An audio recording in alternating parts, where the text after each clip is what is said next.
السلام عليكم ورحمة الله وبركاته.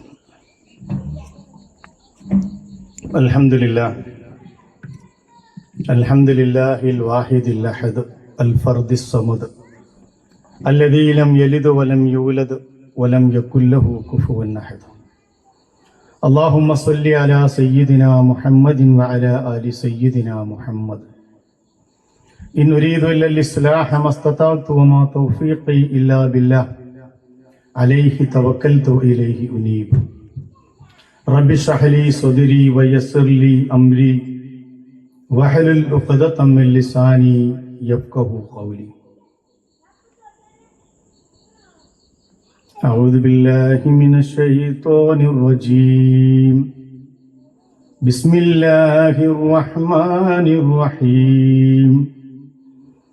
الله نزل أحسن الحديث كتابا متشابها مثانية تقشعر منه جلود الذين يخشون ربهم ثم تلين جلودهم وقلوبهم إلى ذكر الله ذلك هدى الله يهدي به من يشاء ومن يضلل الله فما له من هاد. صدق الله مولانا العظيم وصدق وبلغ رسوله النبي الكريم ونحن على ذلك من الشاهدين الشاكرين والحمد لله رب العالمين. അള്ളാഹുവിൻ്റെ ദീനിന്റെ മാർഗത്തിലെ സഹോദരന്മാരെ സഹോദരിമാരെ,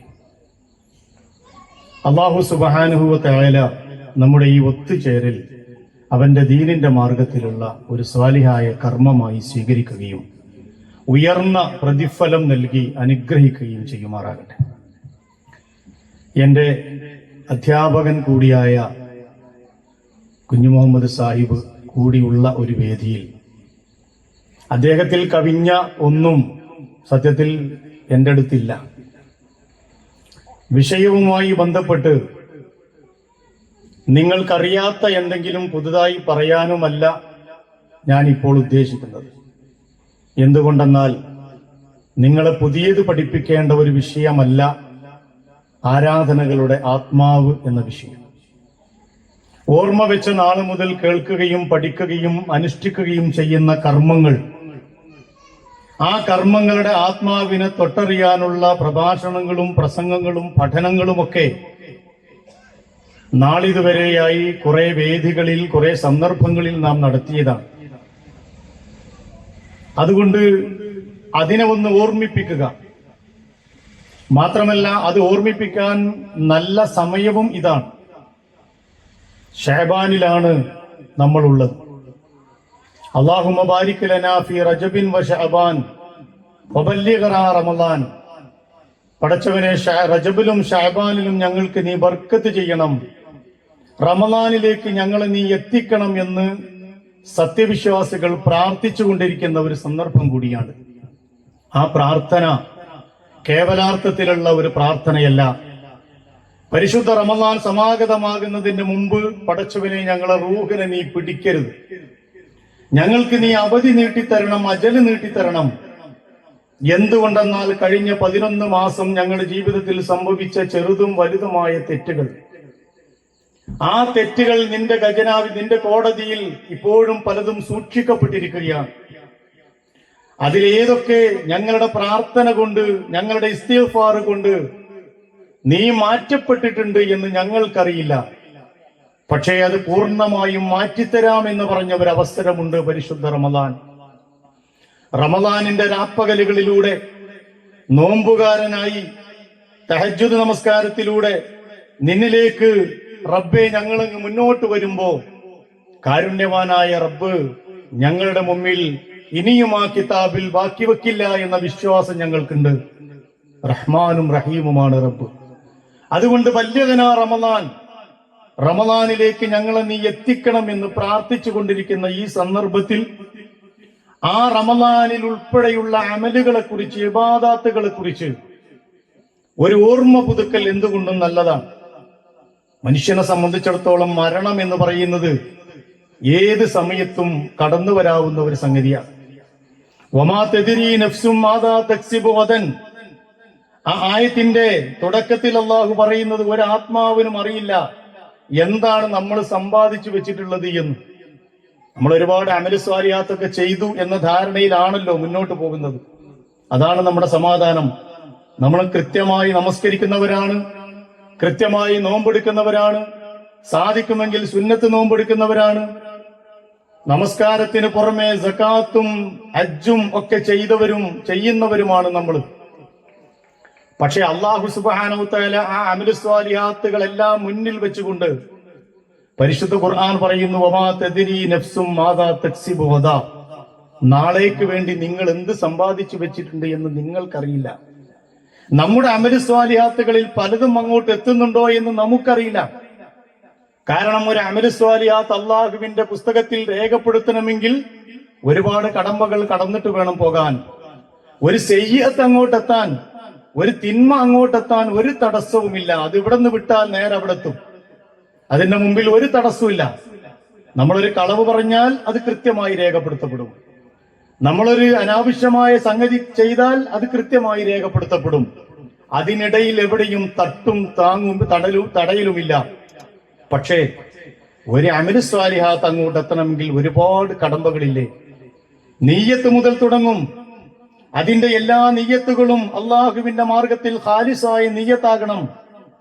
ആ അമലുകൾക്കുള്ള ചെയ്യുന്ന കാര്യത്തിൽ നിഫാഖ് കടന്നു വരാൻ പാടില്ല, കാപട്യം കടന്നു വരാൻ പാടില്ല. അതിന്റെ നിബന്ധനകൾ പൂർത്തീകരിക്കണം. ഇങ്ങനെ ഒന്നൊന്നായി കടമ്പകൾ പൂർത്തീകരിച്ചാൽ മാത്രമേ ഒരു അമലു സ്വാലിഹാത്ത് അള്ളാഹുവിന്റെ രജിസ്റ്ററിൽ രേഖപ്പെടുത്തുകയുള്ളൂ. അതുകൊണ്ടാ പടച്ച തമ്പുരാൻ പറഞ്ഞത്, നിങ്ങളിൽ ഒരാൾക്കും നാളേക്ക് വേണ്ടി നിങ്ങൾ എന്ത് സമ്പാദിച്ചു വെച്ചിട്ടുണ്ട് എന്ന് നിങ്ങൾക്കറിയില്ല. വമാ തദ്രി നഫ്സും ബിഅയ്യി അർളിൻ തമൂത്. രണ്ടാമത്തെ വാചകം. അങ്ങനെ ഇരിക്കെ നിങ്ങളുടെ അമലു സ്വാലിഹാത്തുകളുടെ ഭാണ്ഡത്തിനെ കുറിച്ച് അജ്ഞത നിങ്ങൾക്കുണ്ടായിരിക്കെ തന്നെ എപ്പോൾ മരണപ്പെടുമെന്നും നിങ്ങൾക്കറിയില്ല കേട്ടോ. ആ മരണം നിങ്ങളെ എപ്പോ മാടി വിളിക്കുമെന്നോ എപ്പോ കടന്നെത്തുമെന്നോ നിങ്ങൾക്കറിയില്ല. ഒരു കഥ പറഞ്ഞുകൊണ്ട് തുടങ്ങാം മരണത്തെക്കുറിച്ച്. മഹാനായ സുലൈമാൻ നബി അലൈഹി സ്വലാമിന്റെ രാജ്യസദസ്. ഇത് അറബി ചരിത്ര ഗ്രന്ഥങ്ങളിൽ അല്ലെങ്കിൽ തഫ്സീറുകളുടെ വിശദീകരണത്തിൽ എഴുതപ്പെട്ട ഒരു കഥ മാത്രമാണ്. അങ്ങനെ വിചാരിച്ചാൽ മതി. മഹാനായ സുലൈമാൻ നബി അലൈഹി സ്വലാമിന്റെ രാജ്യസദസ്. ആ സുലൈമാൻ നബി അലൈഹി സ്വലാമിന്റെ പ്രത്യേകത നമുക്കറിയാം. അദ്ദേഹത്തിന് അല്ലാഹു സുബ്ഹാനഹു വ തആല എല്ലാ ശക്തികളെയും, ഭൂമിയിലുള്ള പല ശക്തികളെയും അധീനപ്പെടുത്തി കൊടുത്തിരുന്നു. ജിന്നുകളും കാറ്റും അങ്ങനെയുള്ള കുറെ സംഗതികൾ അദ്ദേഹത്തിന് അധീനപ്പെടുത്തി കൊടുത്തു. പല ഭാഷകളും അദ്ദേഹത്തിന് അറിയാമായിരുന്നു. പക്ഷികളുടെ ഭാഷകൾ വരെ അദ്ദേഹത്തിന് അറിയാമായിരുന്നു. വലിയ രാജാവുമായിരുന്നു. അല്ലാഹു അധികാരവും പ്രവാചകത്വവും കൂടി നൽകിയ അപൂർവം പ്രവാചകന്മാരിൽ ശക്തനായ പ്രവാചകൻ എന്ന് ഖുർആൻ വിശേഷിപ്പിച്ച മഹാനായ പ്രവാചകനാണ് സുലൈമാൻ നബി അലൈഹി സ്വലാത്തു വസ്സലാം. എന്റെ പ്രവാചകന്മാരുടെയും റസൂലുള്ളാഹി സ്വല്ലല്ലാഹു അലൈഹി വസല്ലമയുടെയും പേര് കേൾക്കുമ്പോൾ എന്റെ പ്രിയപ്പെട്ട സഹോദരന്മാര് സല്ലല്ലാഹു അലൈഹി വസല്ലം എന്ന് പറയുക തന്നെ വേണം. അങ്ങനെ സുലൈമാൻ നബി അലൈഹി സ്വലാമിന്റെ രാജസദസ് കൂടിക്കൊണ്ടിരിക്കുകയാണ്.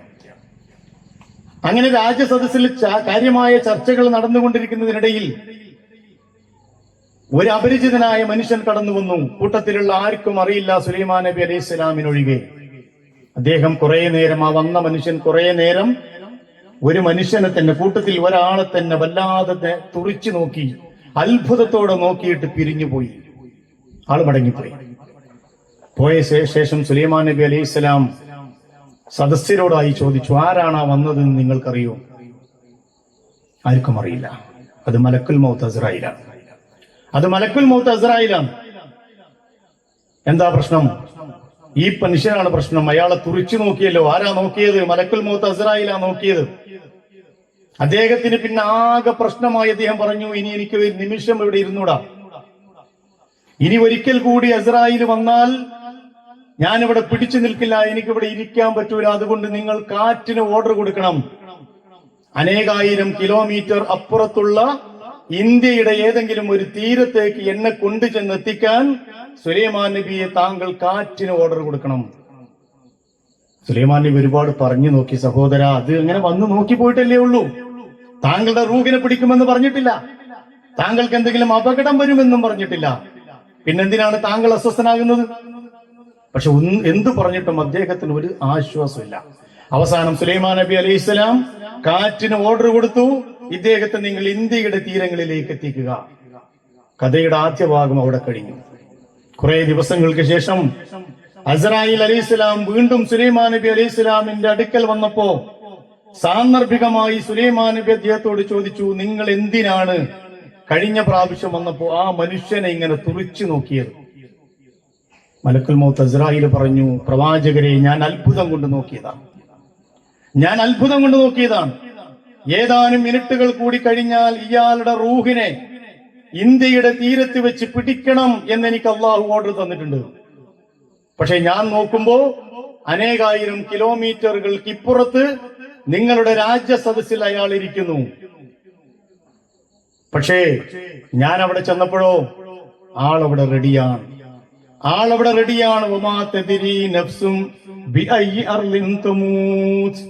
ആ ഭൂമിക്ക് കറക്റ്റ് ആയിട്ട് എത്തുന്ന അള്ള പറഞ്ഞത്. അതുകൊണ്ട് ഈ ഒരു സംഗതി മുന്നിൽ വെച്ചുകൊണ്ട് നമ്മുടെ അമലുകൾ അല്ലാഹു സുബ്ഹാനഹു വ തആല സ്വീകരിക്കുന്നതിന് വേണ്ടി ഒരുപാട് അമലുകളൊന്നും ചെയ്യുന്നവരല്ല നമ്മൾ. പ്രവാചകൻ സല്ലല്ലാഹു അലൈഹി വസല്ലമയെയും സ്വഹാബ കിറാമിനെയും എടുത്ത് പരിശോധിച്ചാൽ ഒരുപാട് അമലുകളൊന്നും ചെയ്യാനുള്ള ഭാഗ്യം നമുക്ക് ലഭിക്കുന്നില്ല. നമ്മൾ മടിയന്മാരാണ്. നമ്മളിങ്ങനെ എണ്ണിച്ചുട്ട കുറെ അമലുകൾ കൊണ്ട് സ്വർഗത്തിലേക്ക് എങ്ങനെയെങ്കിലും എത്തണമെന്ന് ആഗ്രഹിക്കുന്നവരാണ്, പാവങ്ങളാണ്. ആവട്ടെ, ആ അമലുകളെങ്കിലും അള്ളാഹുവിന്റെ അടുക്കലേക്ക് എത്തണമല്ലോ. അങ്ങനെ എത്തണമെങ്കിൽ ഹാസിബു ഖബ്ല അൻ തുഹാസബു, അള്ളാഹുവിന്റെ വിചാരണ കോടതി നാളെ നടക്കുന്നതിന് മുമ്പ് സ്വയം ഒന്ന് വിചാരണ ചെയ്ത് എന്റെ അമലുകളെ ഒന്ന് പോസ്റ്റ്മോർട്ടത്തിന് തയ്യാറാകണം.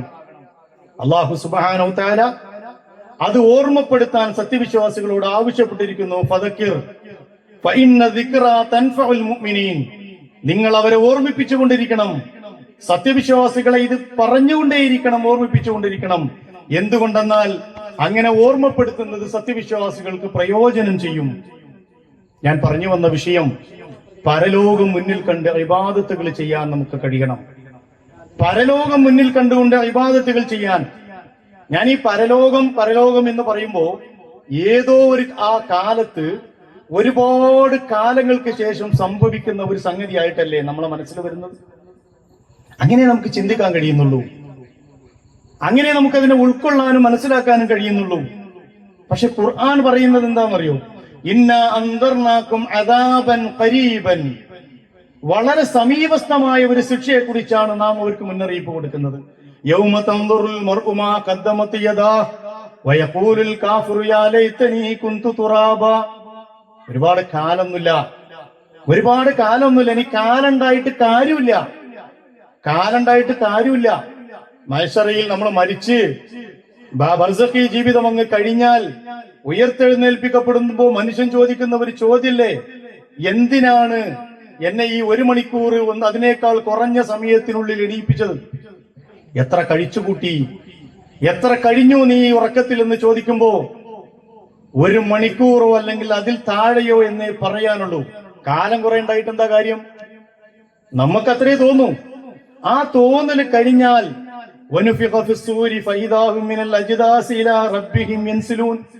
സൂറന്ന കാഹളത്തിൽ ഊതപ്പെട്ടാൽ പിന്നെ അങ്ങോട്ട് അള്ളാഹുവിലേക്ക് പോകുന്ന പോക്കാണ്.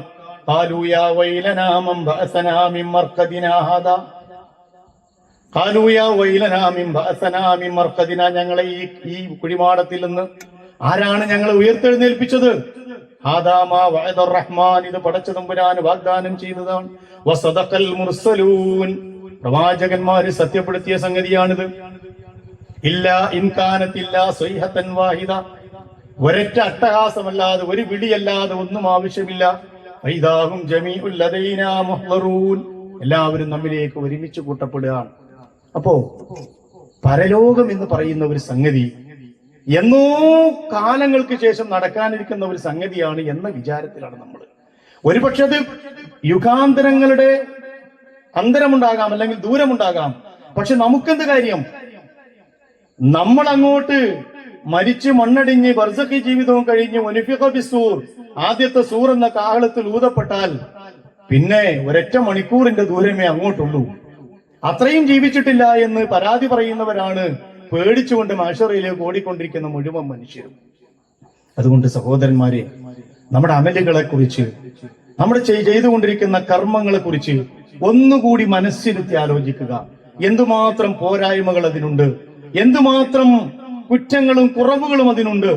അങ്ങനെ ഉള്ളത് തിരുത്താനുള്ള ഏറ്റവും നല്ല ഒരു അവസരമായി ആദ്യം എന്നോടും ശേഷം നിങ്ങളോടും മാത്രമുള്ള ഒരു നസീഹത്തായി മാത്രം ഇതിന് നിങ്ങൾ മനസ്സിലാക്കുക. എന്തിനാണ് യഥാർത്ഥത്തിൽ ആരാധനകൾ? എല്ലാ ജനസമൂഹങ്ങൾക്കും അല്ലാഹു സുബ്ഹാനഹു വതആല വ്യത്യസ്ത രീതിയിലുള്ള ആരാധനകൾ, അതിൽ പ്രധാനമായും അനുഷ്ഠാന കർമ്മങ്ങളായ നമസ്കാരം, നോമ്പ്, സക്കാത്ത്, ഹജ്ജ്, ഈ 4 അനുഷ്ഠാന കർമ്മങ്ങളും അതുപോലെ തന്നെ ഷഹാദത്ത് കലിമ ഉൾപ്പെടെയുള്ള 5 ബുനിയൽ ഇസ്ലാമു അലാ ഖംസിൻ എന്ന് പഠിപ്പിച്ച 5 അടിത്തറകളും ഏതാണ്ട് എല്ലാ സമൂഹങ്ങൾക്കും അല്ലാഹു സുബ്ഹാനഹു വതആല നിർബന്ധമാക്കിയിട്ടുണ്ട്. ഇസ്മായിൽ നബി അലൈഹി സ്വലാമിനെ പറ്റി പറഞ്ഞപ്പോൾ ഖുർആൻ പറഞ്ഞു, വകാന യഅ്മുറു അഹ്ലുഹു ബിസ്സലാത്തി വസ്സകാത്തി വകാന ഇൻദ റബ്ബിഹി മർദിയ. വകാന യഅ്മുറു അഹ്ലുഹു ബിസ്സലാത്തി വസ്സകാത്ത്. അദ്ദേഹം തന്റെ കുടുംബത്തെ, തന്റെ അഹ്ലുകാരെ നോമ്പ് കൊണ്ടും നമസ്കാരം കൊണ്ടും കൽപ്പിക്കുമായിരുന്നു. നോമ്പും നമസ്കാരവും അവിടെ നിർബന്ധമായിരുന്നു എന്നർത്ഥം. കുത്തിബ അലൈക്കുമുസ് സിയാമു കമാ കുത്തിബ അലല്ലദീന മിൻ ഖബ്ലിക്കും ലഅല്ലക്കും തത്തഖൂൻ. അവിടെയും അല്ലാഹു പറഞ്ഞു, കുത്തിബ അലൈക്കുമുസ് സിയാം, നിങ്ങൾക്ക് നോമ്പ് നിർബന്ധമാക്കപ്പെട്ടിരിക്കുന്നു, കമാ കുത്തിബ അലല്ലദീന മിൻ ഖബ്ലിക്കും, നിങ്ങൾക്ക് മുമ്പുള്ളവർക്ക് അത് നിർബന്ധമാക്കപ്പെട്ടതുപോലെ.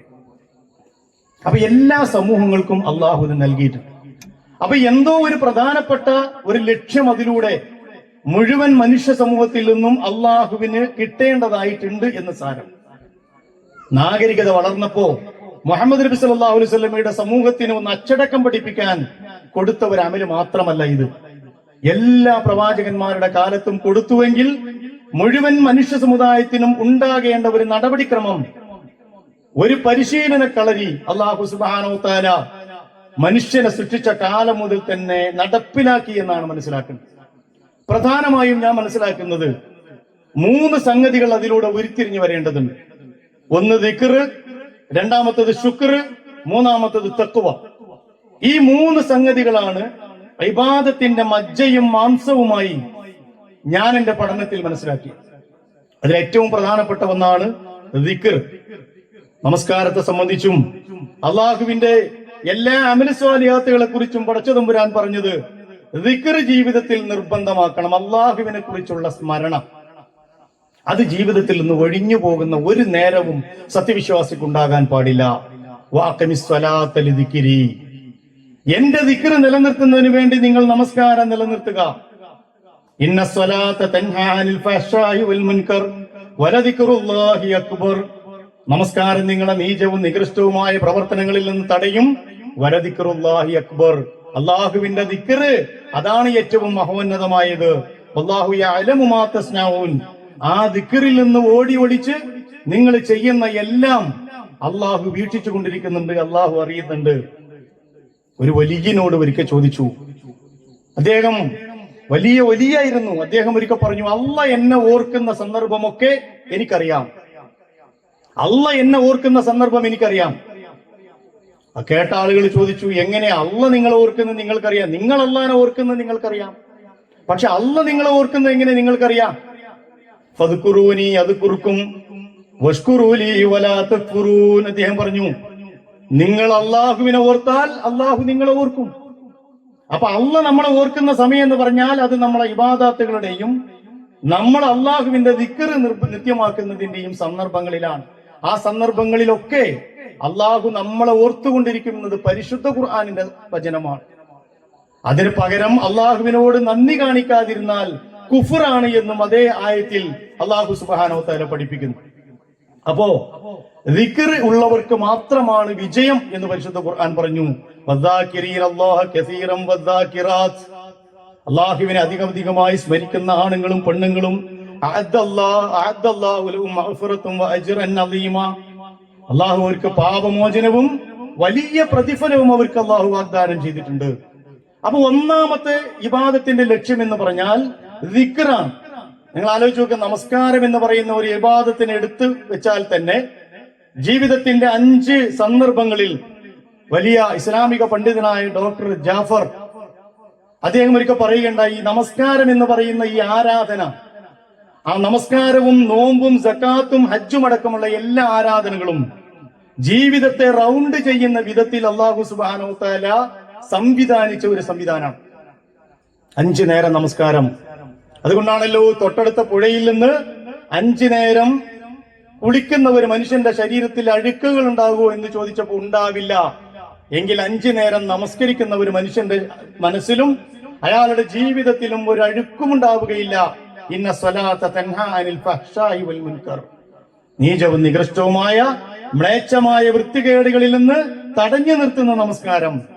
അപ്പൊ ആ അർത്ഥത്തിൽ ജീവിതത്തെ റൗണ്ട് ചെയ്ത് സുബഹി നമസ്കാരത്തിൽ നിന്ന് തുടങ്ങി ഇശാ നമസ്കാരത്തിൽ അവസാനിക്കുന്ന നമസ്കാരവും വർഷത്തിൽ ഒരു പ്രാവശ്യം 30 ദിനരാത്രങ്ങളിലൂടെ സ്ഫുടം ചെയ്തെടുക്കുന്ന നോമ്പും തന്റെ സമ്പത്തിന്റെ ശുദ്ധീകരണ പ്രക്രിയയിൽ പങ്കാളിത്തമുള്ള സകാത്തും അതിന്റെ ഏറ്റവും പരമപ്രധാനമായി സ്വന്തം മയ്യത്ത് കയ്യിലേന്തി സ്വന്തം മഹ്ശറ ഭൂമിയിൽ സൃഷ്ടിച്ച് നടത്തുന്ന ഹജ്ജും ഇതിലൂടെ അങ്ങോട്ട് കടന്നു പോകുന്ന ഒരു സത്യവിശ്വാസി അത് അവിടെ കൊണ്ടും അവസാനിക്കുന്നില്ല.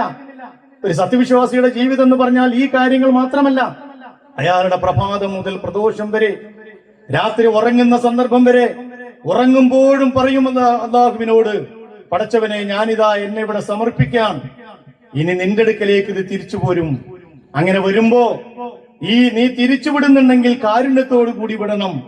അല്ല, ഈ റൂഹിനെ നീ തന്നെ പിടിച്ചു വെക്കുകയാണെങ്കിൽ പടച്ചവനെ അതിനോട് കാരുണ്യം കാണിക്കണമെന്ന് പ്രാർത്ഥിച്ചുകൊണ്ട് ഉറങ്ങുന്നത് വരെ മുഴുവൻ സമയവും അള്ളാഹുവിനുള്ള ദിക്റാക്കി മാറ്റുന്നതാണ് ഇസ്ലാമിലെ ഇബാദത്ത്. അതാണ് ദിക്ർ എന്നത്. ഇനി ശുക്റിന്റെ ഭാഗമാണ് രണ്ടാമത്തെ ഇബാദത്തിന്റെ ലക്ഷ്യം. അതിന്റെ ആത്മാവെന്ന് പറയുന്നത് ശുക്റാണ്. അള്ളാഹുവിനോട് ശുക്ർ കാണിക്കണം, അള്ളാഹുവിനോട് ശുക്ർ കാണിക്കണം. പടച്ചതമ്പുരാന്റെ ആജ്ഞയാണ്, നിങ്ങൾ അള്ളാഹുവിനോട് നന്ദി കാണിക്കണം, കുഫ്ർ കാണിക്കരുത്. നന്ദികേട് കാണിച്ചാൽ അതിനെ കുഫ്ർ എന്ന് പരിശുദ്ധ ഖുർആൻ പരിചയപ്പെടുത്തി. ആ രീതിയിൽ ആരാധനകൾ ശുക്റിന്റെ ഭാഗമാണ്. നമ്മുടെ എല്ലാ ആരാധനകളും നിങ്ങളൊന്ന് ആലോചിച്ച് നോക്കുക. അല്ലാഹു സുബ്ഹാനഹു വ തആലയ്ക്ക് ഈ ഒരു ആരാധനയും ആവശ്യമില്ല, ഒരു മനുഷ്യന്റെയും ആരാധനകൾ ആവശ്യമില്ല.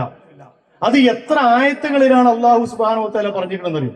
കോടാനുകൂടി മലായികത്തുകൾ റുകൂഇലും സുജൂദിലും ഇഅ്തിദാലിലും കഅബാലയത്തെ ചുറ്റിക്കൊണ്ടും റമദാനിന്റെ ദിനരാത്രങ്ങളിൽ അല്ലാഹുവിനെ സ്തുതിച്ചുകൊണ്ടും ഖിയാമത്ത് നാൾ വരെ മനുഷ്യർ ഈ ഭൂമിയും ആകാശവും അല്ലാഹു സൃഷ്ടിച്ച നാൾ മുതൽ അവനെ സ്തുതിച്ചുകൊണ്ട് മുന്നോട്ട് പോയിക്കൊണ്ടിരിക്കുന്നു മലായികത്തുകൾ.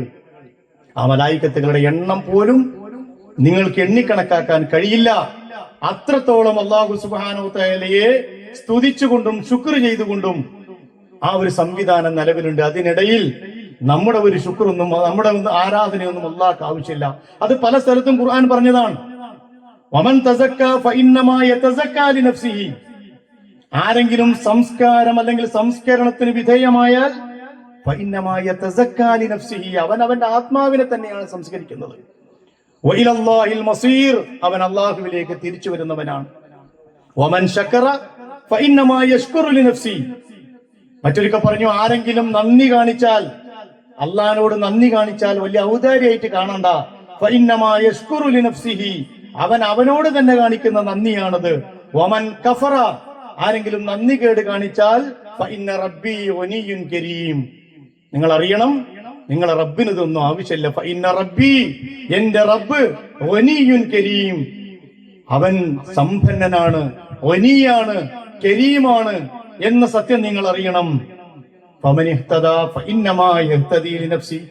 ഞാനിതിങ്ങനെ നോക്കിയപ്പോ ഒരുപാട് ആയത്തുകൾക്ക് ഒരേ സ്വഭാവം ആവർത്തിച്ച് അല്ലാഹ് പറയാണ്, ഇതൊന്നും എനിക്ക് വേണ്ടി അല്ല കേട്ടോ, നിങ്ങൾക്ക് വേണ്ടി തന്നെയാണ്. ആരെങ്കിലും സന്മാർഗം പ്രാപിച്ചാൽ അവന് വേണ്ടി തന്നെയാണ് ആ പണി ചെയ്തത്. വമൻ വല്ല, ആരെങ്കിലും പിഴച്ചു പോയാലോ ആ വഴികേടും അവന്റെ തന്നെ കാരണമാണ്. വമൻ ജാഹദ ഫഇന്നമാ യുജാഹിദു ലിനഫ്സി, ആയത്തുകളൊന്ന് പരിശോധിച്ചു നോക്കി, ഒരേ ശൈലിയാണ്. ആരെങ്കിലും ത്യാഗമനുഷ്ഠിച്ച് പരിശ്രമം നടത്തിയാൽ ഫഇന്നമാ യുജാഹിദു ലിനഫ്സിഹി, അവൻ അവന്റെ ആത്മാവിന് വേണ്ടി ചെയ്ത പണിയാണത്. ഇന്നല്ലാഹ ലഗനിയ്യുൻ അനിൽ ആലമീൻ, അല്ലാഹു ആലമിലുള്ള മുഴുവൻ മനുഷ്യരിൽ നിന്നും അനാശ്രയനാണ്, ആശ്രയിക്കുന്നവനല്ല അവൻ. നിങ്ങൾ നന്മ ചെയ്താൽ അത് നിങ്ങൾക്ക് വേണ്ടി നിങ്ങൾ ചെയ്യുന്ന നന്മയാണ്. ഇനി നന്മക്ക് പകരം തിന്മയാണ് ചെയ്യുന്നതെങ്കിലും അതും നിങ്ങൾ തന്നെ സഹിക്കണം. മൻ അമില സ്വാലിഹൻ ഫലിനഫ്സിഹി വമൻ അസാഅ ഫഅലൈഹാ, ആരെങ്കിലും സ്വാലിഹായ കർമ്മങ്ങൾ ചെയ്താൽ അത് അള്ളാഹിനോട് ചെയ്ത ഔദാര്യമായിട്ട് കാണണ്ട. ഫലിനഫ്സിഹി, അവന്റെ നഫ്സിനെ നാളെ നരകത്തിൽ നിന്ന് രക്ഷപ്പെടുത്താൻ അവൻ ചെയ്ത പണിയാണ്. വമൻ അസാഅ ഫഅലൈഹാ, അതല്ലാത്തത് ചെയ്താലും അതും അവൻ തന്നെ താങ്ങണം. നിങ്ങൾ ആലോചിച്ച് നോക്ക്, അല്ലാഹു സുബ്ഹാനഹു വതആല എത്ര തവണയാണ് പരിശുദ്ധ ഖുർആനിൽ പറയുന്നത്, ഇത് എനിക്ക് വേണ്ടി നിങ്ങൾ ചെയ്യേണ്ട ഒരു ഔദാര്യമല്ല, മറിച്ച് ഒരു നന്ദി വേണ്ടേ, ഒരു ശുക്ർ വേണല്ലോ. സ്വന്തം ജീവിതം സൃഷ്ടാവിന് മുമ്പിൽ സമർപ്പിച്ച് അതുവഴി സന്തോഷകരമായ ഒരു ജീവിതവും റബ്ബിനോടുള്ള ഒരു ശുക്റും നടക്കണം. അള്ളാഹു ചെയ്തു തന്ന അനുഗ്രഹങ്ങൾക്ക് നന്ദി കാണിക്കുക എന്നത് മിനിമം മനുഷ്യൻ ചെയ്യേണ്ട ഒരു കാര്യമാണല്ലോ. സൂറത്തുൽ ആദിയാത്ത് എന്ന് പറയുന്ന ചെറിയ ഒരു സൂറണ്ട്. വൽആദിയാത്തി ളബ്ഹൻ ഫൽമുരിയാത്തി ഖദ്ഹൻ ഫൽമുഗീറാത്തി സുബ്ഹൻ ഫഅസർന ബിഹി നഖൻ ഫബസത്ന ബിഹി ജംആ. ആ ആയത്തൊന്ന് താളാത്മകമായി ഓതിയാൽ ഒരു കുതിരക്കുളമ്പടിയുടെ ശബ്ദം ആ ആയത്തുകൾക്കിടയിൽ നിങ്ങൾക്ക് കാണാൻ കഴിയും. വൽആദിയാത്തി ളബ്ഹൻ ഫൽമുരിയാത്തി ഖദ്ഹൻ ഫൽമുഗീറാത്തി സുബ്ഹൻ ഫഅസർന ബിഹി നഖൻ ഫബസത്ന ബിഹി ജംആ. 5 ആയത്തുകൾ ദറബികളോട് ഓതിയപ്പോൾ അവർക്ക് മനസ്സിലായി യുദ്ധക്കളത്തിലേക്ക് ഓടിക്കൊണ്ടിരിക്കുന്ന ഒരു കുതിരയെ വർണ്ണിച്ചുകൊണ്ടാണ് ആ 5 ആയത്തുകളും. കിതച്ചു പായുന്ന കുതിരയാണ് സത്യം.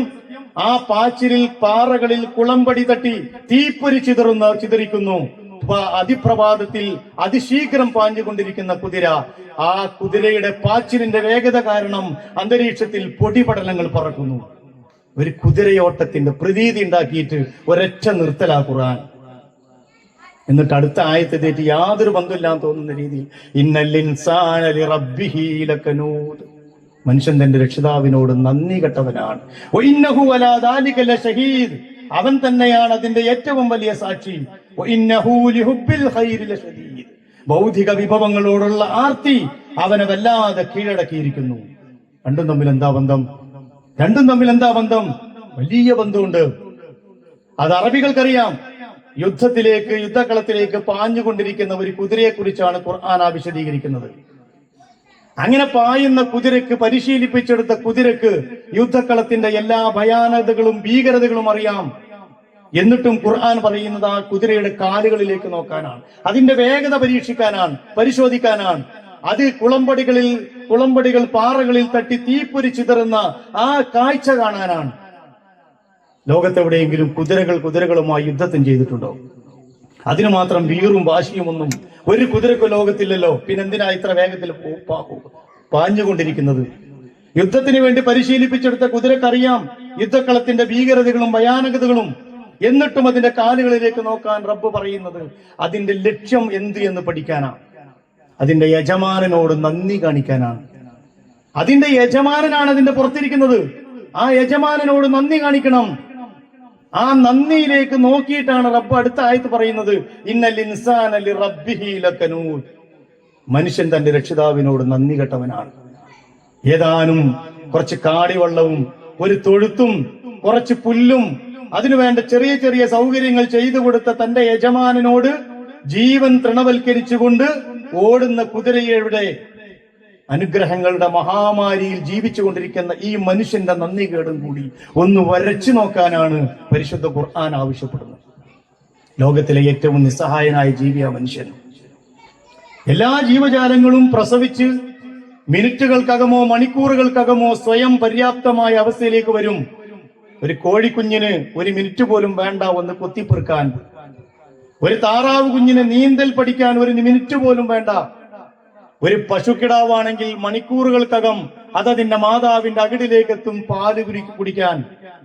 ഏറ്റവും നിസ്സഹായനായ ഒരൊറ്റ ജീവിയെ ഭൂമിയിലുള്ളൂ, അത് മനുഷ്യനാണ്. ഏതാനും വർഷങ്ങൾ കണ്ണിന്റെ കൃഷ്ണമണി പോലെ നമ്മൾ വളർത്തിയിട്ടില്ലെങ്കിൽ തകർന്നുടഞ്ഞു പോകുന്ന ഒരു പാത്രമാണ് ഓരോ കുഞ്ഞും ഭൂമിയിൽ എന്ന് മനസ്സിലാക്കുക. അന്ന് മുതൽ തുടങ്ങിയതല്ലേ റബ്ബിന്റെ അനുഗ്രഹങ്ങൾ. ആ പ്രസവത്തിൽ എവിടെയെങ്കിലും ഒരു പോറലോ ഒരു വിള്ളലോ ഒരു പോരായ്മയോ വന്നിരുന്നെങ്കിൽ എന്തെല്ലാം അപാകതകളോട് കൂടി പിറക്കുമായിരുന്നു ആ കുഞ്ഞ്. അങ്ങനെ ഇല്ലേ നമുക്ക് മുമ്പിൽ? അള്ളാഹു എല്ലാം നൽകി, എല്ലാ അനുഗ്രഹങ്ങളും നൽകി ഭൂമിയിലേക്ക് അയച്ചു, ആവശ്യമായത് മുഴുവൻ നൽകി. പക്ഷെ ഇതിന്റെ നിലയും വരെയൊന്നും നമുക്ക് മനസ്സിലാകുന്നില്ല. ഓരോ നിമിഷവും നമ്മൾ ശ്വസിച്ചുകൊണ്ടിരിക്കുന്ന വായു, അതിന്റെ മാത്രം വില മനസ്സിലാവണമെങ്കിൽ ഒരു ദിവസം ഏതെങ്കിലും ഒരു ഹോസ്പിറ്റലിൽ കിടന്ന് ഓക്സിജൻ സിലിണ്ടർ ഒന്ന് വെച്ച് നോക്കണം. ബില്ല് വരും 1000ഉം 10,000ഉം. ഓക്സിജന്റെ വിലയാണ് നമ്മളിങ്ങനെ വായുവിൽ നിന്ന് ഓരോ സെക്കൻഡിലും ഉള്ളോട്ട് വലിക്കുകയും പുറത്തേക്ക് വിടുകയും ചെയ്യുന്ന ഓക്സിജന്റെയും കാർബൺ ഡയോക്സൈഡിന്റെയും വിലയാണ് നമ്മൾ ഒടുക്കിയിരിക്കുന്നത് എന്ന് മനസ്സിലാക്കണം. ശുക്ർ കാണിക്കണ്ടേ?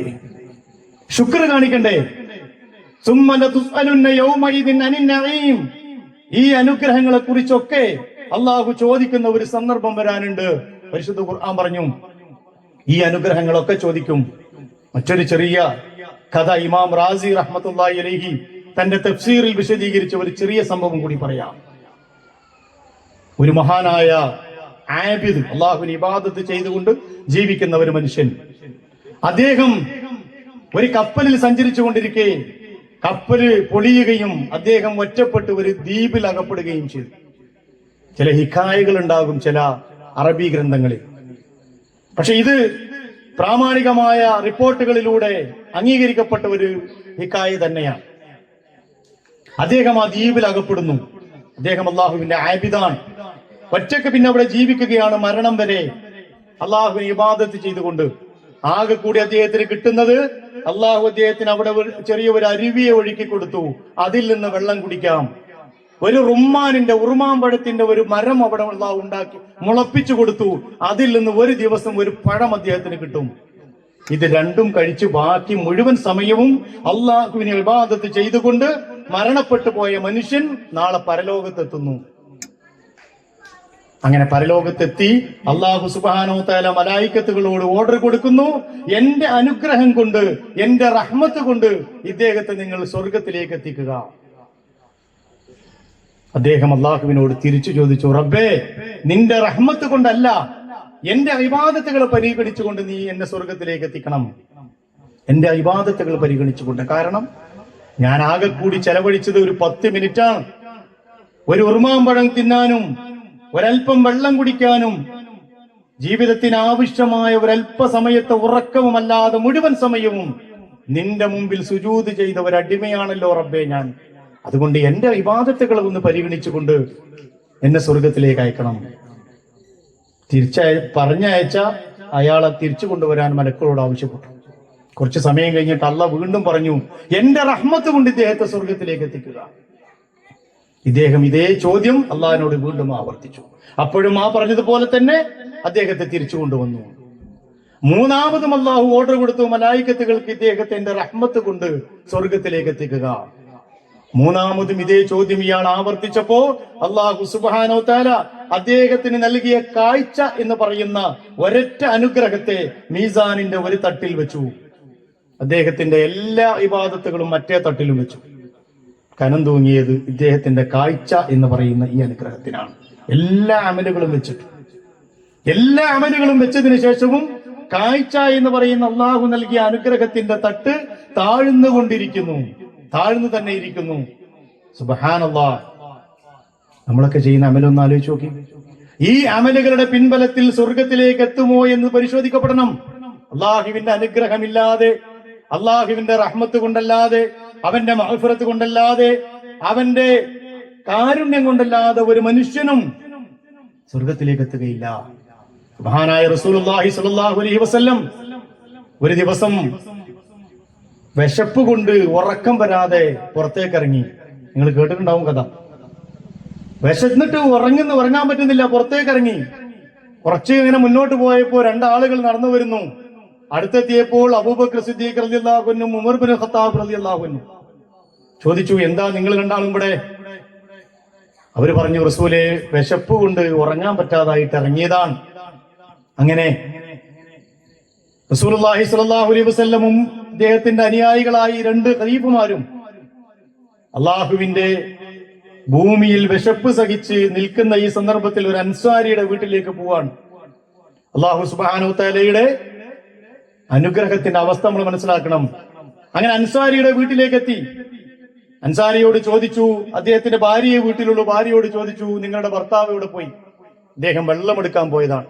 കുറച്ചു കഴിഞ്ഞപ്പോൾ അദ്ദേഹം മടങ്ങി വന്നപ്പോൾ അത്ഭുതത്തോടു കൂടി അള്ളാഹുവിനെ സ്തുതിച്ചു. അൽഹംദുലില്ലാഹ്, ഭൂമിയിൽ എനിക്ക് കിട്ടാവുന്ന ഏറ്റവും വലിയ ളിയാഫത്ത്, ആതിഥ്യം കിട്ടിയിരിക്കുന്നു. ആരായി വന്നു നിൽക്കുന്നത്? അള്ളാഹിന്റെ റസൂലും റസൂലിന്റെ 2 വിശിഷ്ടരായ അനുചരന്മാരും. വീട്ടിലുള്ളതെല്ലാം അദ്ദേഹം മുന്നിൽ കൊണ്ടുവന്ന് വെച്ചു. ഈത്തപ്പഴവും എന്തൊക്കെയുണ്ടോ അതൊക്കെ കൊണ്ടുവന്ന് വെച്ച് റസൂലിന്റെ മുമ്പിൽ വെച്ച് പിന്നീട് അദ്ദേഹം സദ്യ കൊടുക്കാൻ വേണ്ടി ആടിനെ അറുക്കാൻ പോയി.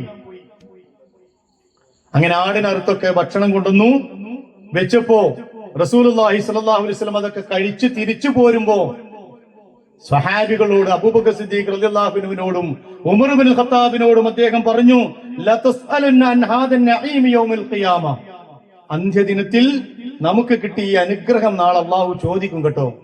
എന്നാലോചിച്ച് നോക്ക്, വിശന്നിട്ട് ഉറങ്ങാൻ വയ്യാതെ എഴുന്നേറ്റ് പോയി അവർക്ക് കിട്ടിയ ഒരല്പം ഭക്ഷണം അന്ത്യദിനത്തിൽ അള്ളാഹു സുബ്ഹാനഹു വ തആല ഈ അനുഗ്രഹത്തെ കുറിച്ച് ചോദിക്കും എന്ന് പറയാണ്. ആ സന്ദർഭത്തിൽ മറ്റൊരിക്കൽ ആയിഷ റളിയല്ലാഹു അൻഹ പ്രവാചകൻ സല്ലല്ലാഹു അലൈഹി വസല്ലം നമസ്കരിച്ച് കാലിലൊക്കെ നീര് വന്ന് നിൽക്കാനും ഇരിക്കാനും വയ്യാതെ കഷ്ടപ്പെടുന്ന കണ്ടപ്പോ ആയിഷ റളിയല്ലാഹു അൻഹ ചോദിച്ചു, യാ റസൂലല്ലാഹ് അതസ്നഉ ആദാ, റസൂലെ നിങ്ങൾ എന്താ ഈ ചെയ്യുന്നത്? നിങ്ങൾ എന്തിനു വേണ്ടിയാണ് ഇത് ചെയ്യുന്നത്?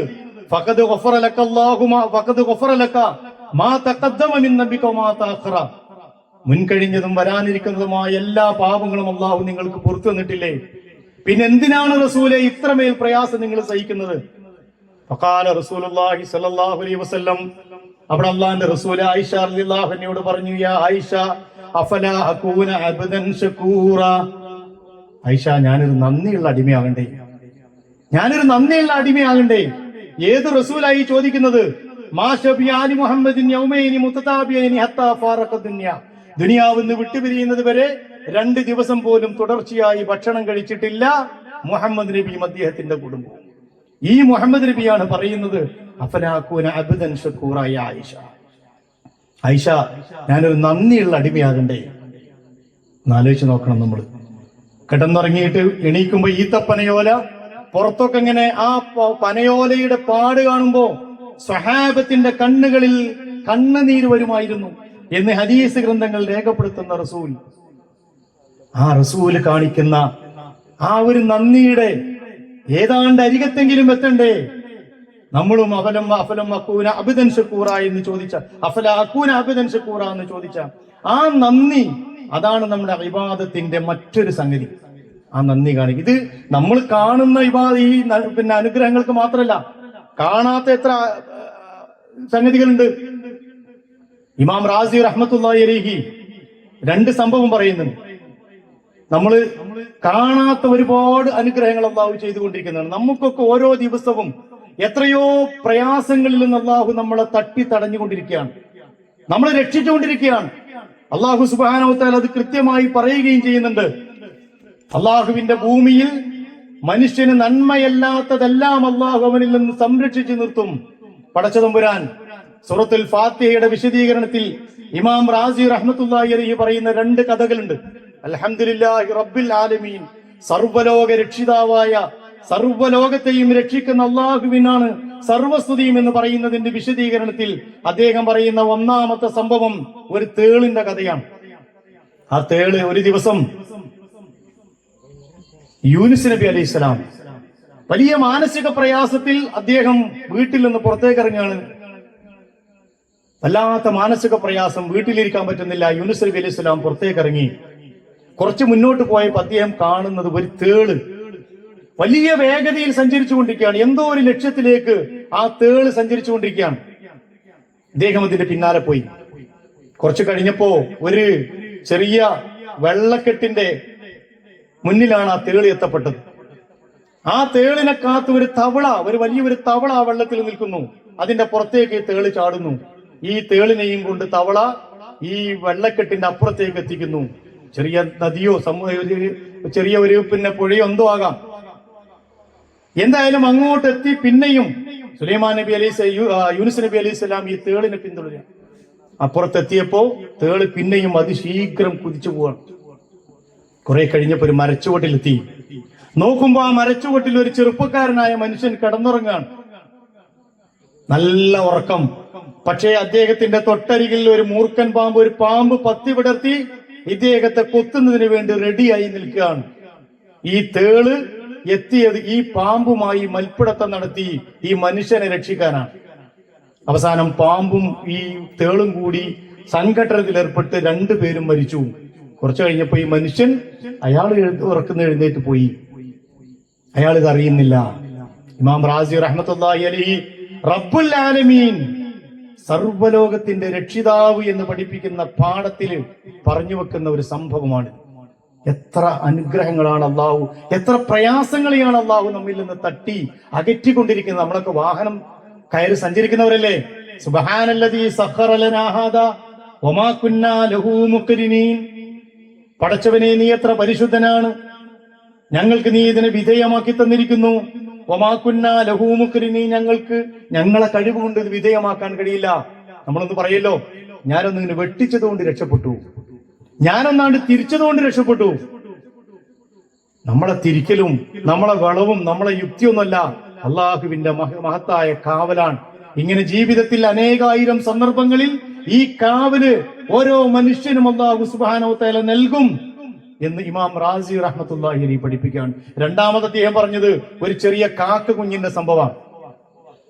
കാക്ക അതിന്റെ കുഞ്ഞിനെ മുട്ടയിൽ നിന്ന് വിരിയുമ്പോൾ നമുക്കറിയാലോ, ഒരു മാംസ കഷ്ണമായിരിക്കും, തൂവലൊന്നും ഉണ്ടാവില്ല.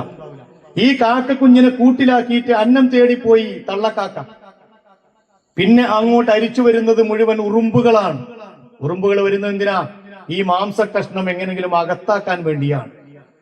നിസ്സഹായായ ആ കാക്കക്കുഞ്ഞ് ഇത് ഭക്ഷണമാണെന്ന് കരുതി അതിന്റെ വായ തുറന്നു വെച്ചു. ഈ ഉറുമ്പുകൾ മുഴുവൻ ആ വായയിലേക്ക് ഇങ്ങനെ ഇറങ്ങുക. അതങ്ങോട്ട് വായ അടക്കും, അതിന് ഭക്ഷണമായി മാറും.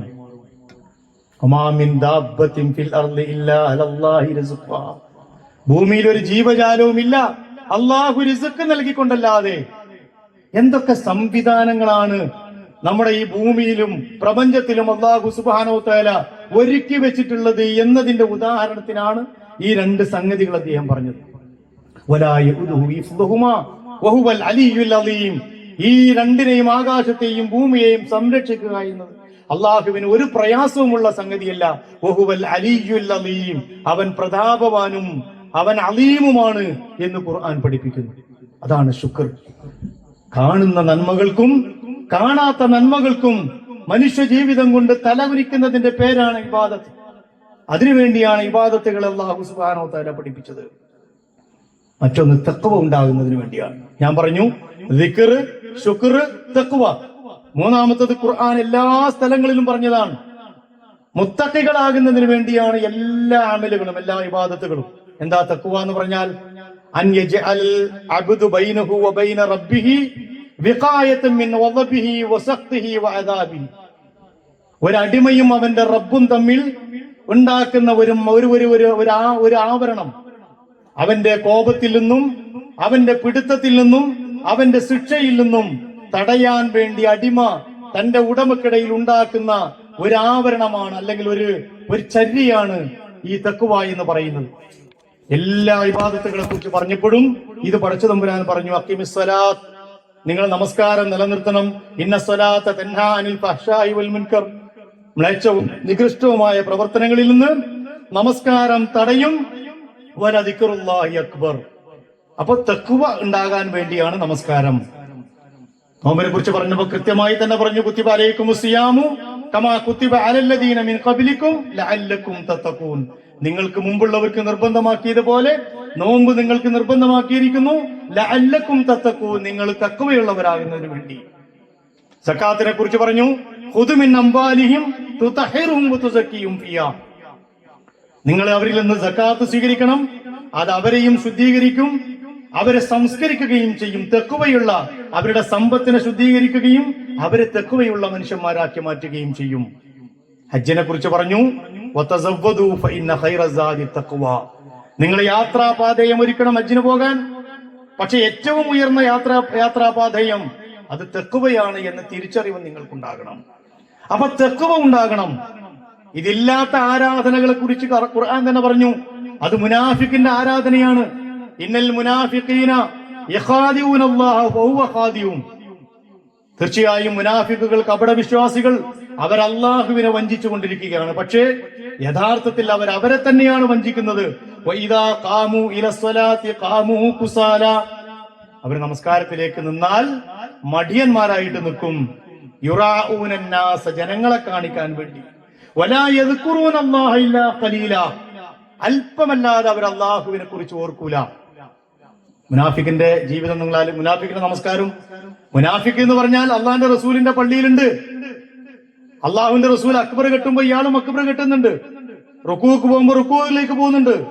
എല്ലാം ചൊല്ലുന്നുണ്ട്, എല്ലാം ചെയ്യുന്നുണ്ട്. ഇതെല്ലാം ചൊല്ലിയിട്ടും അള്ളാഹ് പറയാണ് വലാ യദ്കുറൂനല്ലാഹ ഇല്ലാ ഖലീല. അയാൾ കുറച്ച് മാത്രമേ ചൊല്ലിയിട്ടുള്ളൂ കേട്ടോ. അയാൾ അല്പമല്ലാതെ അള്ളാഹിനെ ഓർക്കുന്നില്ല. വഇദാ ഖാമു ഇലസ്സലാത്തി ഖാമു കുസാല. നമസ്കാരത്തിലേക്ക് നിന്നാൽ അവർ മടിയന്മാരായിട്ട് നിൽക്കും. യുറാഊനന്നാസ്, ജനങ്ങളെ കാണിക്കുന്നതിന് വേണ്ടി, ജനങ്ങളെ കാണിക്കുന്നതിന് വേണ്ടി. അപ്പൊ തഖ്വ റസൂല് പറഞ്ഞില്ലേ, അത്തഖ്വ ഹാഹുന. 3 പ്രാവശ്യം നെഞ്ചകത്തേക്ക് വിരൽ ചൂണ്ടിയിട്ട് അള്ളാഹിന്റെ റസൂല് പറഞ്ഞു അത്തഖ്വ ഹാഹുന, ഇവിടെയാണ് തഖ്വ ഉണ്ടാകേണ്ടത്. ഉമർ ഇബ്നുൽ ഖത്താബ് റളിയല്ലാഹു അൻഹു ഒരു ഇടയബാലന്റെ ചരിത്രം പഠിപ്പിച്ചില്ലേ നമ്മളെ? ദേശപ്രച്ഛന്നനായി പ്രജകളുടെ ക്ഷേമൈശ്വര്യങ്ങൾ അന്വേഷിക്കാൻ പോകുന്ന 2ാം ഖലീഫ ഉമറുൽ ഫാറൂഖ് റളിയല്ലാഹു അൻഹു ഒരു മരുഭൂമിയിൽ ആടിനെ മേച്ചുകൊണ്ടിരിക്കുന്ന ഇടയബാലൻ അവനെ ഒന്ന് പരീക്ഷിക്കാൻ തീരുമാനിച്ചു. ബാലനോട് ചോദിച്ചു, ഒരാടിനെ നീ എനിക്ക് തരോ? ഒരാടിനെ നീ എനിക്ക് തരോ? ഇല്ല, ഇതെന്റെ യജമാനന്റേതാണ്, അത് കൊടുക്കാൻ പാടില്ല. മോനെ, നിന്റെ യജമാനൻ ഇവിടെ ഇല്ലല്ലോ, നിന്റെ യജമാനൻ ഇവിടെ ഇല്ല, അയാളോട്ട് അറിയാനും പോകുന്നില്ല. ഞാൻ വേണമെങ്കിൽ നിനക്ക് എന്തെങ്കിലും തരാം, നീ ആ ആടിനെ ഇങ്ങോട്ട് തരണം. എന്റെ മറുപടി, യജമാനൻ അറിയില്ല എന്നുള്ളത് സത്യമാണ്. പക്ഷേ യജമാനന്റെ യജമാനൻ അല്ലാഹു സുബ്ഹാനഹു തആല, അള്ളാന്റെ കണ്ണിൽ നിന്ന് ഞാനിതെങ്ങനെ മറച്ചു വെക്കും? ഖലീഫ ഉമറാണ് മുന്നിൽ നിൽക്കുന്നത് എന്നറിയാതെയുള്ള ആ ബാലന്റെ മറുപടി അത്തഖ്വ ഹാഹുന, അത് ഹൃദയത്തിൽ നിന്ന് വരുന്നതാ. അതേ ഉമർ ഇബ്നുൽ ഖത്താബ് റളിയല്ലാഹു അൻഹു സ്വന്തം മരുമകളാക്കിയത് ആരെയാണ്? സ്വന്തം മരുമകളാക്കിയത് ഒരു പാൽക്കാരി പെണ്ണിന്റെ മകളെയാണ്. എന്താ അതിന്റെ സംഭവം? ഇതേപോലെ വേഷപ്രച്ഛന്നനായി പോകുമ്പോ ഒരു വീടിന്റെ ഉള്ളിൽ നിന്നൊരു സംസാരം കേൾക്കാൻ. ഉമ്മ മകളോട് പാലിൽ വെള്ളം ചേർക്കാൻ പറയാണ്. മകൾ മറുപടി പറഞ്ഞു, ഉമർ റളിയല്ലാഹു അൻഹു, ഉമർ ഇബ്നുൽ ഖത്താബ് ഖലീഫ അത് നിരോധിച്ചിട്ടുണ്ട്. മോളെ, ഉമർ ഈ തട്ടപ്പാതിരക്ക് ഇത് കാണും കേൾക്കൊന്നും ചെയ്യില്ലല്ലോ, നീ കുറച്ച് വെള്ളമാണ് ചേർത്തേക്ക്. പക്ഷേ ഉമ്മ, ഇത് കാണുന്നവർ അല്ലല്ലേ, ആ അള്ളാഹുവിൽ നിന്ന് ഞാനും നിങ്ങളും ഇതെങ്ങനെ മറച്ചു വെക്കും?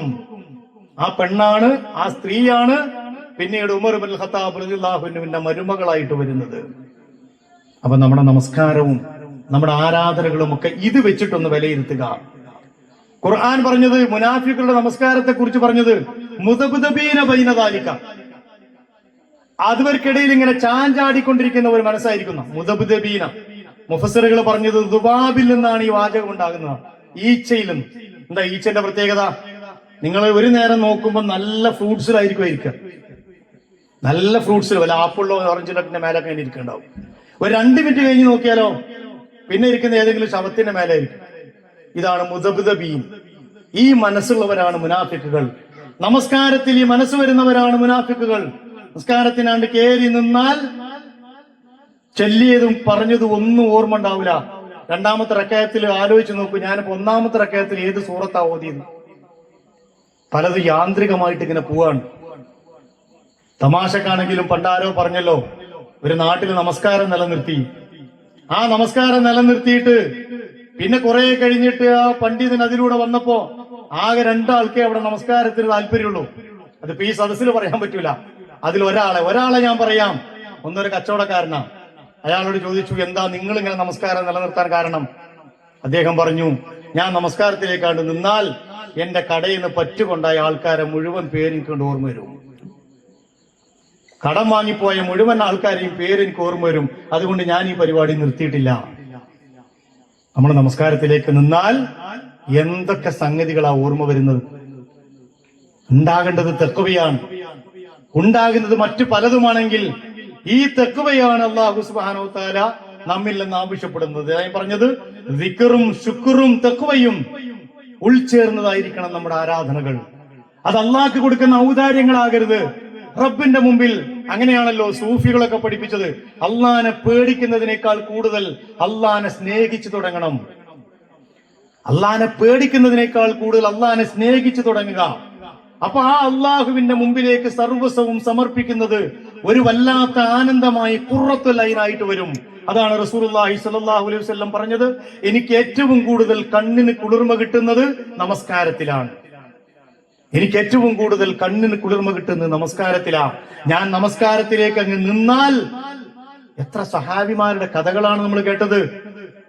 പിന്നെ സംഭവിക്കുന്നതൊന്നും അറിയാതെ പോയവരായിരുന്നു അവർ. നമ്മളോ തൊട്ടടുത്ത് കൂടി ഒരു കൊതുക് പറന്നാൽ അതിന്റെ പ്രദക്ഷിണ വലയം മുഴുവൻ കണ്ട് അതിനെ രേഖപ്പെടുത്താൻ മാത്രം കഴിവുള്ളവരാണ് നമ്മൾ. സുബ്ഹാനല്ലാഹ്. ഞാൻ പറഞ്ഞു വരുന്നത്, ഈ തഖ്വ നമ്മുടെ ഹൃദയത്തിൽ ഉണ്ടാകണം. ഇനി ചുരുങ്ങിയ സമയം കൊണ്ട് മറ്റു ചില സംഗതികൾ കൂടി നമുക്ക് പറയാം.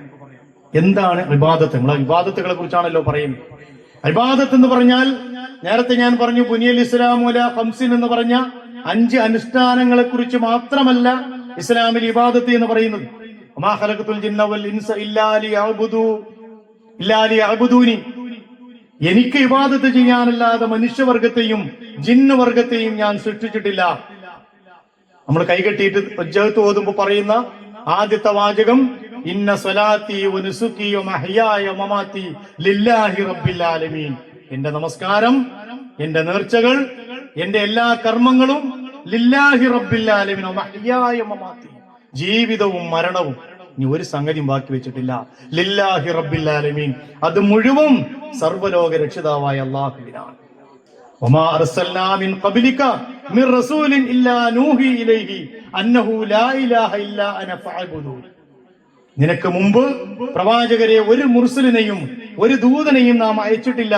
അവർക്ക് മുഴുവൻ ബോധനം നൽകിയിട്ടല്ലാതെ അല്ലാഹു അല്ലാതെ ഇലാഹില്ല എന്നും അവന് ഇബാദത്ത് ചെയ്യണമെന്നും പഠിപ്പിച്ചുകൊണ്ടല്ലാതെ ലോകത്ത് ഒരു പ്രവാചകന്മാരും വന്നിട്ടില്ല.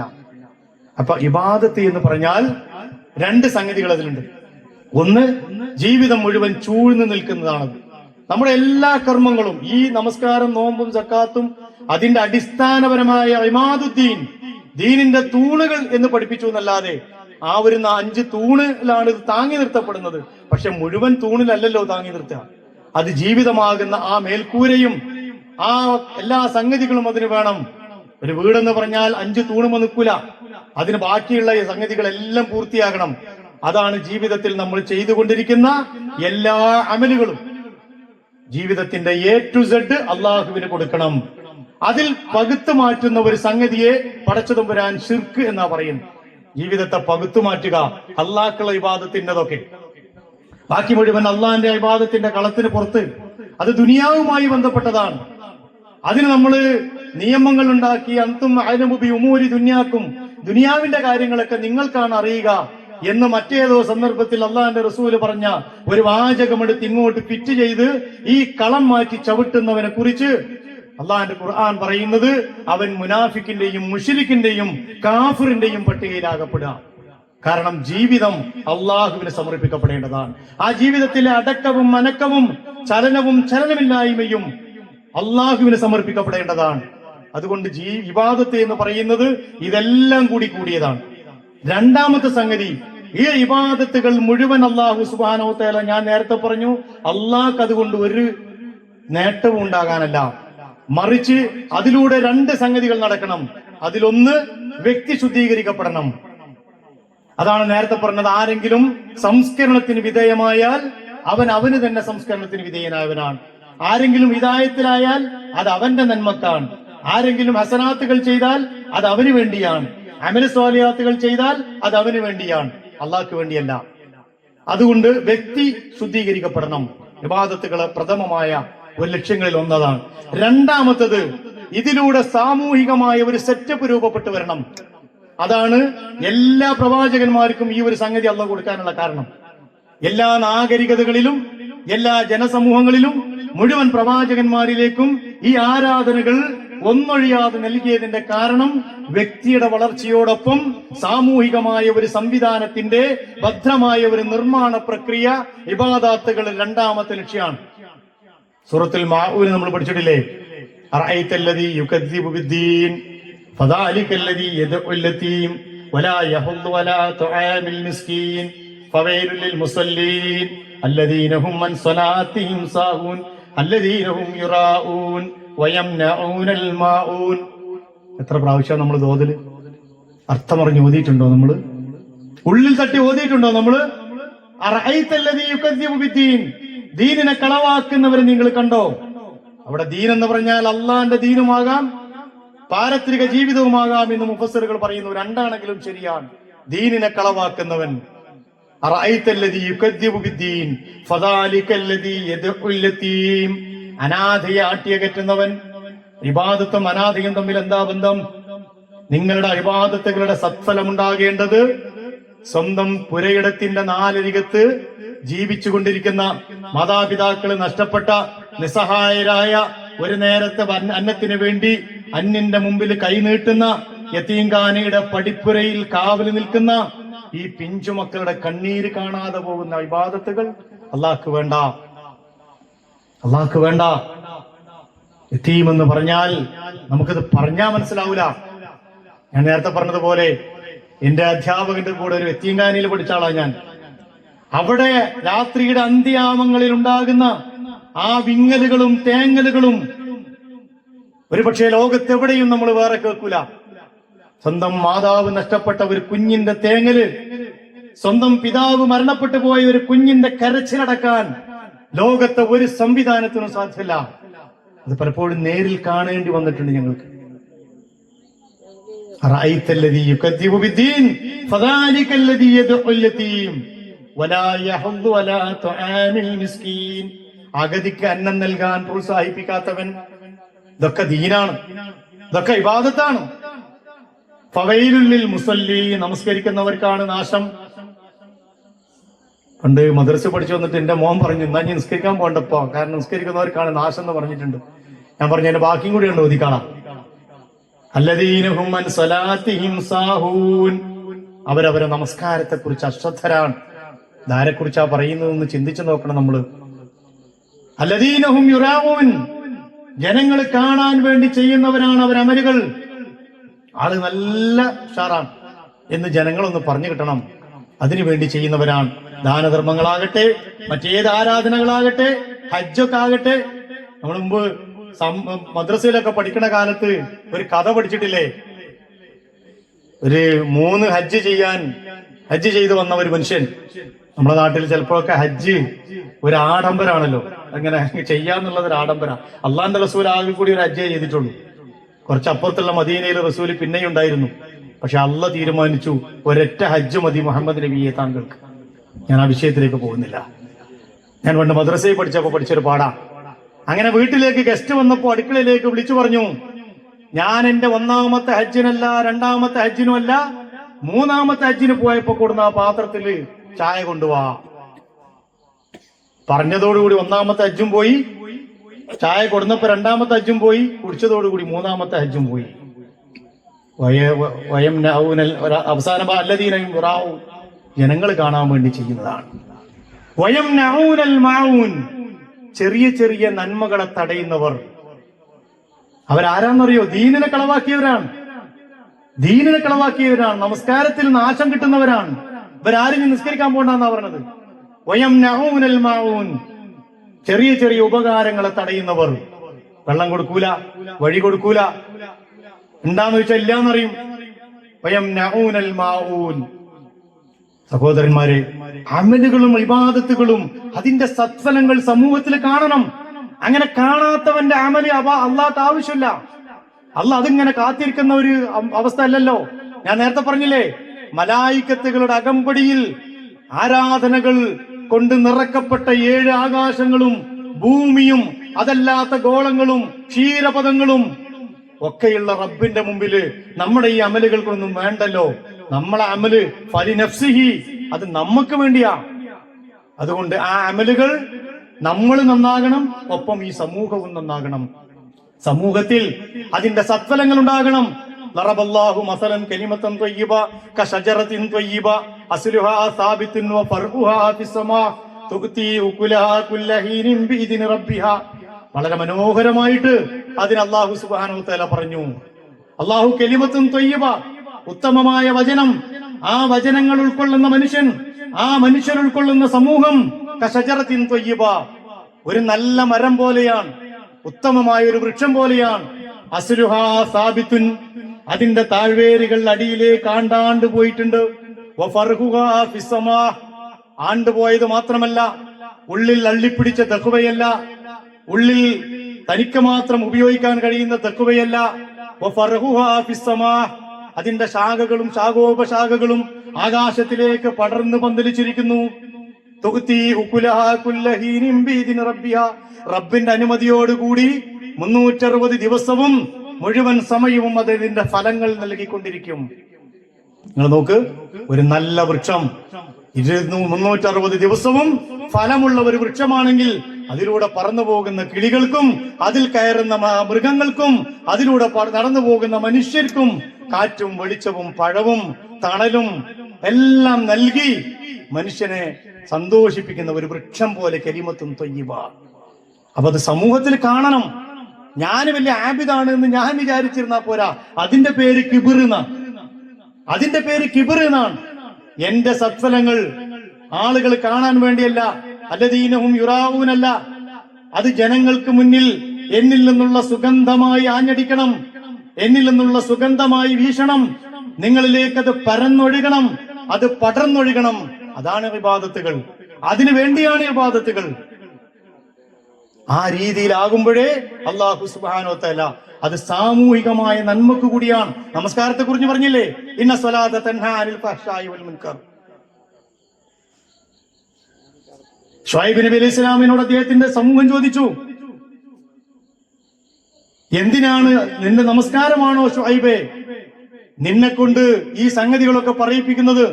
ഞങ്ങൾ ഇപ്പോ ആരാധിച്ചു കൊണ്ടിരിക്കുന്നതിനെ ആരാധിക്കരുത് എന്നും ഞങ്ങളുടെ സമ്പത്തിൽ ഞങ്ങൾക്ക് അവകാശമില്ല, അത് ഇന്ന രീതിയിലൊക്കെ ചെയ്യണമെന്നും പറയുന്നത് ശുഐബ് നബി, ശുഐബേ നിന്റെ നമസ്കാരമാണോ? അപ്പൊ എന്താ അതിനർത്ഥം? നമസ്കാരത്തിന് ആ പവർ ഉണ്ട് എന്നാണ്. ഇന്ന സ്വലാത്ത തൻഹാ അനിൽ ഫഹ്ശാഇ വൽ മുൻകർ, മ്ലേച്ഛവും നികൃഷ്ടവുമായ പ്രവർത്തനങ്ങളിൽ നിന്ന് നമസ്കാരം തടയും. അങ്ങനെ തടയുന്നില്ലെങ്കിൽ അതുകൊണ്ടൊരു കാര്യമില്ല. അതുകൊണ്ടാണല്ലോ നോമ്പിനെ കുറിച്ച് പറഞ്ഞപ്പോ അള്ളാന്റെ റസൂല് പറഞ്ഞു, കമ്മിൻ സ്വാഇമിൻ ലൈസ ലഹു മിൻ സിയാമിഹി ഇല്ലൽ ജൂഇ വല്ലമ. എത്രയെത്ര നോമ്പുകാരാണ്, അവർക്ക് അവരുടെ നോമ്പിൽ നിന്ന് ദാഹവും വിശപ്പുമല്ലാതെ ഒന്നുമില്ല. രാവിലെ മുതൽ വൈകുന്നേരം വരെ പട്ടിണി കിടന്നു, പക്ഷേ കോളം കാലിയാണ്. അള്ളാന്റെ അടുക്കൽ എത്തിയപ്പോ, റബ്ബിന്റെ അടുക്കിലേക്ക് എത്തിയപ്പോ അത്ഭുതത്തോടെ നമ്മൾ നോക്കുകയാണ്, അവിടെ കോളം കാലിയാണ്. ഞാൻ ഒരൊറ്റ നോമ്പ് ഒഴിവാക്കിയിട്ടില്ല, പക്ഷെ ആ നോമ്പിൽ ചെയ്തത് മുഴുവൻ നോമ്പിനെ ദുർബലപ്പെടുത്തുന്നതായിരുന്നു.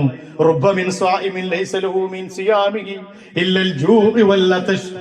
റസൂലുള്ളാഹി സ്വല്ലല്ലാഹു അലൈഹി വസല്ലം പറഞ്ഞു, എത്രയെത്ര നോമ്പുകാരാണ്, അവരെ നോമ്പിൽ നിന്ന് വിശപ്പും ദാഹവും അല്ലാതെ ഒന്നും ബാക്കി നിൽക്കുന്നില്ല. ഹജ്ജിനെ കുറിച്ച് പറഞ്ഞപ്പോഴും പറഞ്ഞു, വഅത്തിമ്മുൽ ഹജ്ജ വൽ ഉംറത ലില്ലാഹ്, ഹജ്ജും ഉംറയും അല്ലാഹ്ക്ക് വേണ്ടി ചെയ്യണം, മറ്റാർക്കും വേണ്ടി ആവരുത്, മറ്റേതും ഏതെങ്കിലും പേരിനും പ്രശസ്തിക്കും ആകരുത്, അള്ളാഹ്ക്ക് വേണ്ടിയാകണം. അതിനെക്കുറിച്ച് ഞാൻ പിന്നീട് പറയാം. ചുരുങ്ങിയ സമയത്ത് അടിസ്ഥാനപരമായ അനുഷ്ഠാന കർമ്മങ്ങളെ കൂടി പറഞ്ഞുകൊണ്ട് നമുക്ക് അവസാനിപ്പിക്കാം. നേരത്തെ ഞാൻ പറഞ്ഞു, ബുനിയൽ ഇസ്ലാമു അലാ ഖംസിൻ എന്ന് പറഞ്ഞിട്ട് 5 അടിത്തൂണുകൾ, അടിത്തറകളെ അള്ളാഹുവിന്റെ റസൂൽ പഠിപ്പിച്ചു. അതിൽ ഒന്നാമത്തത് അശ്ഹദു അല്ലാ ഇലാഹ ഇല്ലല്ലാഹ് വ അശ്ഹദു അന്ന മുഹമ്മദുർ റസൂലുള്ളാഹ്. അവിടെ നിന്നാണ് യാത്രയുടെ തുടക്കം. അല്ലാഹു അല്ലാതെ ഒരു ഇലാഹില്ല എന്നും ആ ഇലാഹ് അയച്ച റസൂലുള്ളാഹി സ്വല്ലല്ലാഹു അലൈഹി വസല്ലം എന്റെ ദൂതനാണ് എന്നും ഞാൻ അംഗീകരിക്കുന്നു.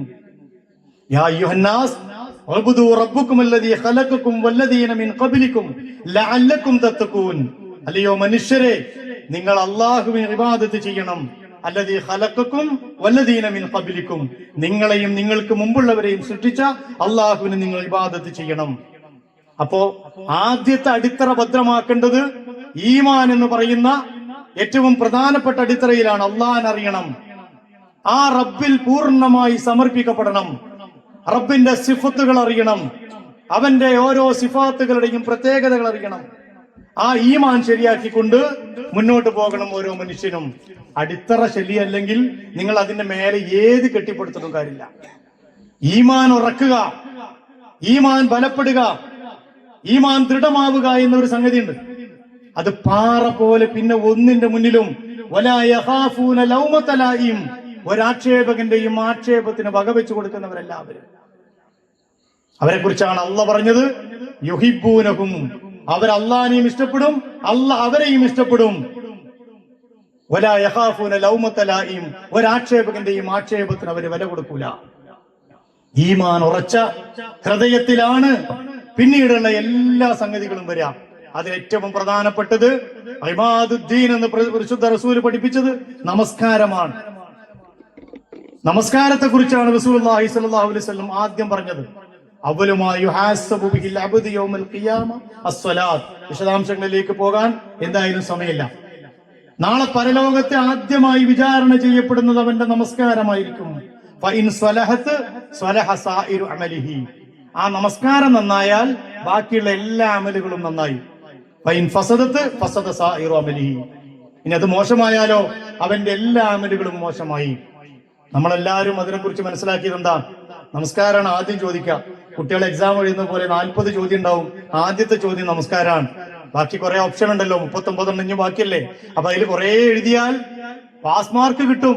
ഇല്ല, ഒരടി മുന്നോട്ട് വെക്കണമെങ്കിൽ ഇത് പാസ്സായേ പറ്റൂ എന്നാണ് ആ പറഞ്ഞതിനർത്ഥം. അതാണ് റസൂല് പറഞ്ഞത്, അവിടെ പഴച്ചാൽ മുഴുവൻ പഴച്ചു, പിന്നെ നിങ്ങളെ കയ്യിൽ എന്തുണ്ട് എന്ന പരിശോധന പോലുമില്ല. അള്ളാഹുമായി മുനാജാത്ത് നടത്തുന്ന സന്ദർഭമാണ് നമസ്കാരം. അസ്സലാത്തു മുനാജാത്തു ബൈനൽ അബ്ദി വ റബ്ബിഹി, ഒരടിമ തന്റെ റബ്ബിന്റെ മുന്നിൽ മുനാജാത്ത് നടത്തുന്ന ആ മുനാജാത്താണല്ലോ അള്ളാഹിന്റെ റസൂല് നടത്തിയത്. ഇസ്രാ മിഅ്റാജ് കഴിഞ്ഞ മാസത്തിൽ പറഞ്ഞിട്ടുണ്ടാവും. ഇസ്രാഇന്റെയും മിഅ്റാജിന്റെ രാത്രിയിൽ അള്ളാഹുമായി മുനാജാത്ത് നടത്തി. ആ മുനാജാത്തിന് സമാനമായ ഒരു സമ്മാനവുമായിട്ട് അള്ളാഹിന്റെ റസൂലിനെ പറഞ്ഞയച്ചു പടച്ചതമ്പുരാൻ. അതാണ് നമസ്കാരം. എല്ലാ ഇബാദത്തുകളും ഇങ്ങോട്ട് കൊണ്ടുവന്ന് കൊടുത്താണ്. അത് നോമ്പാകട്ടെ, സക്കാത്താകട്ടെ, ഹജ്ജാകട്ടെ, ഒന്നുകിൽ ആയത്തുകളിലൂടെ അല്ലെങ്കിൽ ജിബ്രീലിന്റെ നിർദ്ദേശങ്ങളിലൂടെ നിർബന്ധമാക്കപ്പെട്ട ആയത്തുകളാണ്, അല്ല ഇബാദത്തുകളാണ്. പക്ഷെ ഒരൊറ്റ ഇബാദത്ത് മാത്രമാണ് അള്ളാന്റെ സമക്ഷത്തിലേക്ക് വിളിച്ചു വരുത്തിയിട്ട് അവിടെ വെച്ച് നൽകിയത്. അത് നമസ്കാരം. മിഅ്റാജിന്റെ രാത്രിയിൽ അള്ളാഹു നൽകിയ ഏറ്റവും പ്രധാനപ്പെട്ട സമ്മാനം 50 റക്അത്താ കൊടുത്തത്. ഒന്ന് ആലോചിച്ച് നോക്ക്. മൂസാ നബി അലൈഹി സ്വലാം രക്ഷിച്ചതാ നമ്മളെ. അല്ലെങ്കിൽ 50 വഖത്ത് നമസ്കാരവുമായിട്ട് വരും. അങ്ങനെ വരണമായിരുന്നു എങ്കിൽ അവസ്ഥ, മൂസാ നബി അലൈഹി സ്വലാം പറഞ്ഞു, 6 ആകാശത്ത് വെച്ച് മൂസാ നബി അലൈഹി സ്വലാം പറഞ്ഞു, പോകണം റസൂലേ, നിങ്ങൾ തിരിച്ചു പോകണം കേട്ടോ. എന്റെ ഉമ്മത്ത് ബനൂ ഇസ്രായേൽ ഇതുപോലെയുള്ള ഇബാദത്തുകൾ കൊണ്ട് നശിച്ചു പോയ സമൂഹമാണ്. അവർക്ക് ആ വാഗ്ദാനം പൂർത്തീകരിക്കാൻ കഴിഞ്ഞില്ല. അതുകൊണ്ട് റസൂലേ, താങ്കൾ തിരിച്ചു പോകണം. ഒരുപാട് തവണ തിരിച്ചുപോയി, 5-ലൊതുക്കി. ആ 5-ന് 50ന്റെ പ്രതിഫലം കൊടുത്തു. വിളംബരമുണ്ടായി, എന്റെ പ്രവാചകനെ, എന്റെ അടിമക്ക് ഞാനിത് നിർബന്ധമാക്കിയിരിക്കുന്നു.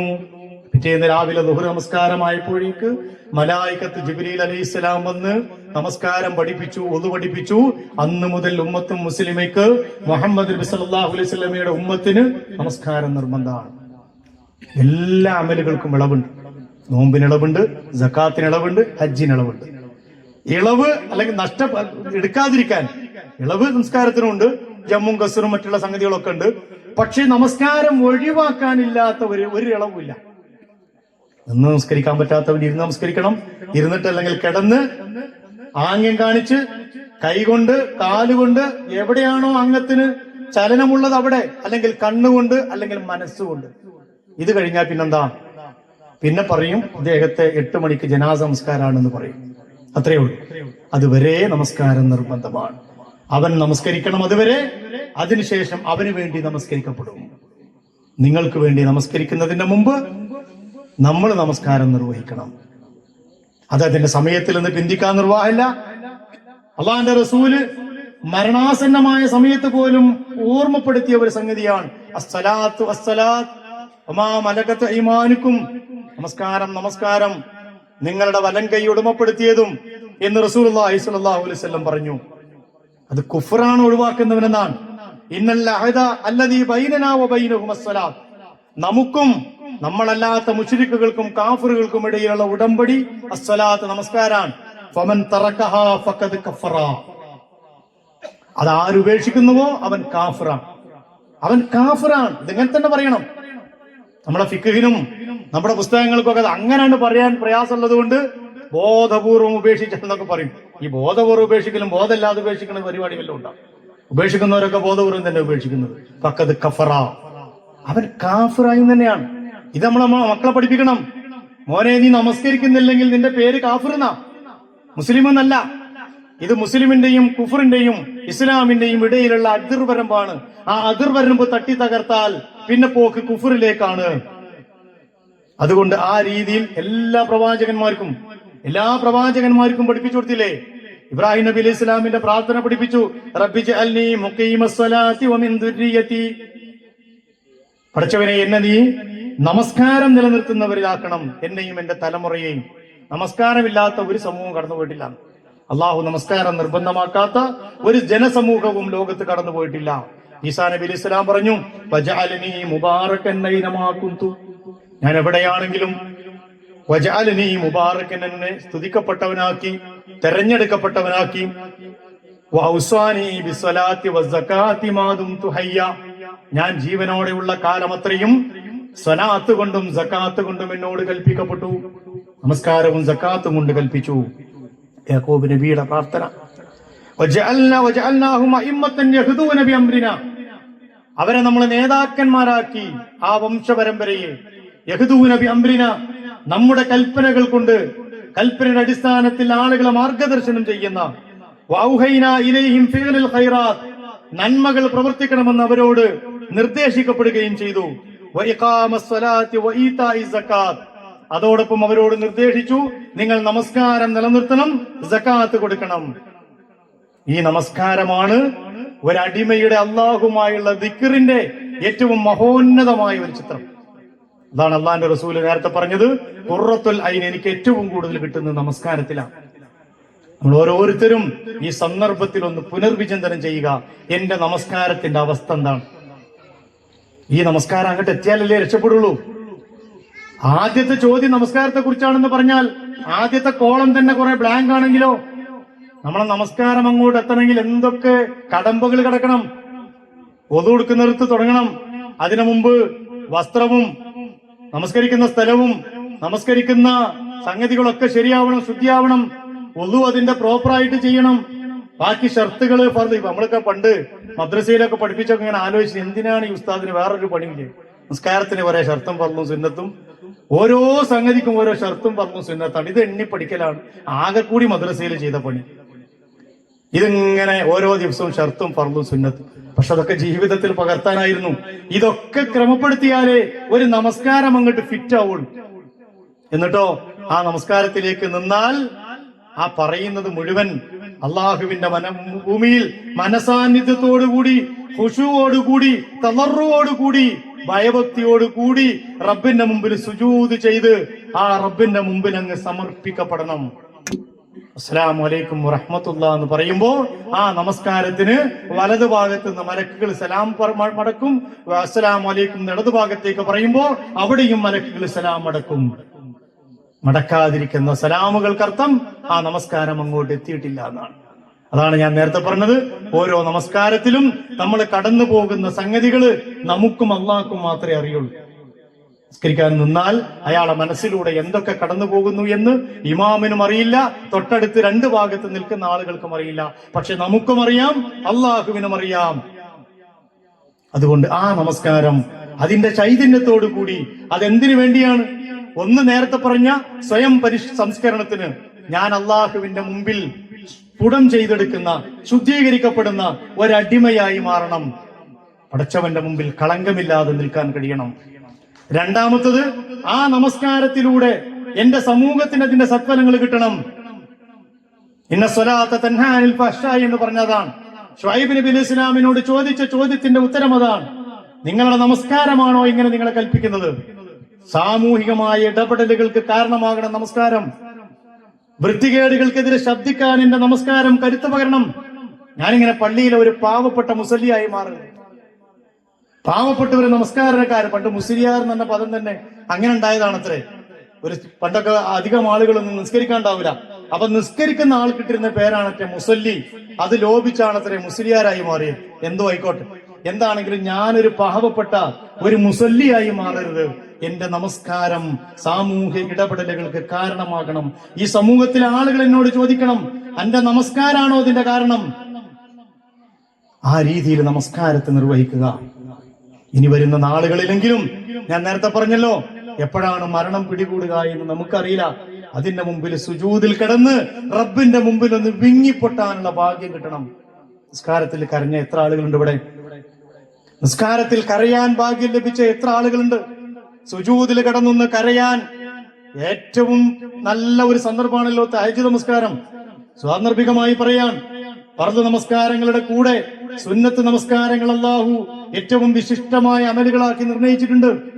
റവാത്തിബ് സുന്നത്തുകൾ നമസ്കാരത്തിന്റെ ഫർദ് നമസ്കാരത്തിന്റെ മുമ്പും ശേഷവും, അതിനുശേഷം അപ്പുറത്തുള്ള ദുഹാ നമസ്കാരം തുടങ്ങി ഏറ്റവും വിശിഷ്ടമായ നമസ്കാരം എന്ന് അല്ലാഹു പഠിപ്പിച്ച ഈ തഹജ്ജുദ് നമസ്കാരം വരെ ഞാൻ അവസാനിപ്പിക്കാൻ.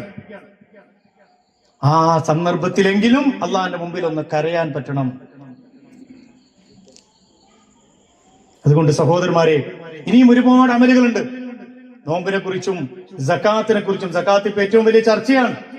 ആ സക്കാത്ത് കൊടുക്കണോ കൊടുക്കണ്ടേ എന്നുള്ളത് ആ ചർച്ച തുടങ്ങിയത് ഇപ്പോഴൊന്നല്ല, ഇപ്പൊ തുടങ്ങിയതൊന്നല്ല. പണ്ട് റസൂലുള്ളാഹി സ്വല്ലല്ലാഹു അലൈഹി വസല്ലമയുടെ മരണം കഴിഞ്ഞ സന്ദർഭം മുതൽ. അതുകൊണ്ടാണല്ലോ അബൂബക്കർ സിദ്ദീഖ് റളിയല്ലാഹു അൻഹു ലഉഖാതിലന്ന മൻ ഫറഖ ബൈന സ്വലാത്തി വസകാത്ത്, സ്വലാത്തിനും സക്കാത്തിനും ഇടയിൽ ആരെങ്കിലും വ്യത്യാസം കൽപ്പിച്ചാൽ അവനോട് നാം യുദ്ധം പ്രഖ്യാപിക്കും എന്ന് പറയേണ്ടി വന്നത് അതുകൊണ്ടാണ്. ഇന്നും ആ പറച്ചിൽ സമൂഹത്തിൽ ഇങ്ങനെ തുടർന്നുകൊണ്ടിരിക്കുകയാണ്. സക്കാത്ത് എന്നും മനുഷ്യന്റെ ഒരു പ്രശ്നം. നിസ്കാരത്തെയും സക്കാത്തിനെയും കൂടി 27 തവണ അല്ല പറഞ്ഞത്. 30 തവണ സക്കാത്തിനെ കുറിച്ച് പറഞ്ഞതിൽ 27 തവണയും ഇത് ഒരുമിച്ചാ പറഞ്ഞത്, അസ്സലാത്തു വസ്സക്കാത്ത്. എന്നിട്ടും നമ്മളെ ഖൗമിന് തിരിഞ്ഞിട്ടില്ല. സക്കാത്ത് നമസ്കാരം പോലെ നിർബന്ധമുള്ള ഒരു സംഗതിയാണ്. ആ രീതിയിൽ അള്ളാഹുവിന്റെ ഭൂമിയിൽ നിർവഹിക്കപ്പെടേണ്ട അമലുകളിൽ ഏറ്റവും പ്രധാനപ്പെട്ട ഒന്നാണ് നമസ്കാരം പോലെ സക്കാത്ത്. അത് അവനെ ശുദ്ധീകരിക്കും, അതുപോലെ തന്നെ അവന്റെ സമ്പത്തിനെയും ശുദ്ധീകരിക്കും. 2 ലക്ഷ്യങ്ങളുള്ളത്. ഒന്ന്, സമ്പത്ത് ശുദ്ധീകരിക്കണം. ഇതിന്റെ അടിസ്ഥാനം എന്താണെന്നറിയോ? ഇത് എന്റെ മാലല്ല. നിങ്ങൾക്ക് ആർക്കെങ്കിലും അങ്ങനെ ചിന്തിക്കാൻ പറ്റുന്നുണ്ടോ? നിങ്ങൾ ഈ 10 സെന്റ് ഭൂമി നിങ്ങളതല്ലാന്ന് ഞാൻ പറഞ്ഞാൽ നിങ്ങൾ ഇവിടുന്ന് എന്നെ ഓടിക്കൂലേ? നിന്റെ ആ പറമ്പ് നിന്റെതല്ല, ഈ സംഗതി നിന്റെതല്ല, നിന്റെ കച്ചവടം നിന്റെതല്ല.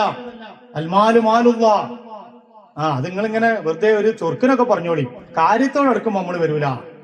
അതാണ് ഷുഐബ് നബി ഇസ്ലാമിനോട് പറഞ്ഞത്, ഞങ്ങളെ കച്ചവടത്തിൽ, ഞങ്ങളെ സമ്പത്തിൽ ഇതൊക്കെ ചെയ്യണമെന്ന് നിന്നോട് പഠിപ്പിച്ച നമസ്കാരം ഉണ്ടല്ലോ, അത് ഞങ്ങൾക്ക് വേണ്ടട്ടോ, അത് ഭയങ്കര ഗൗരവമാണ്.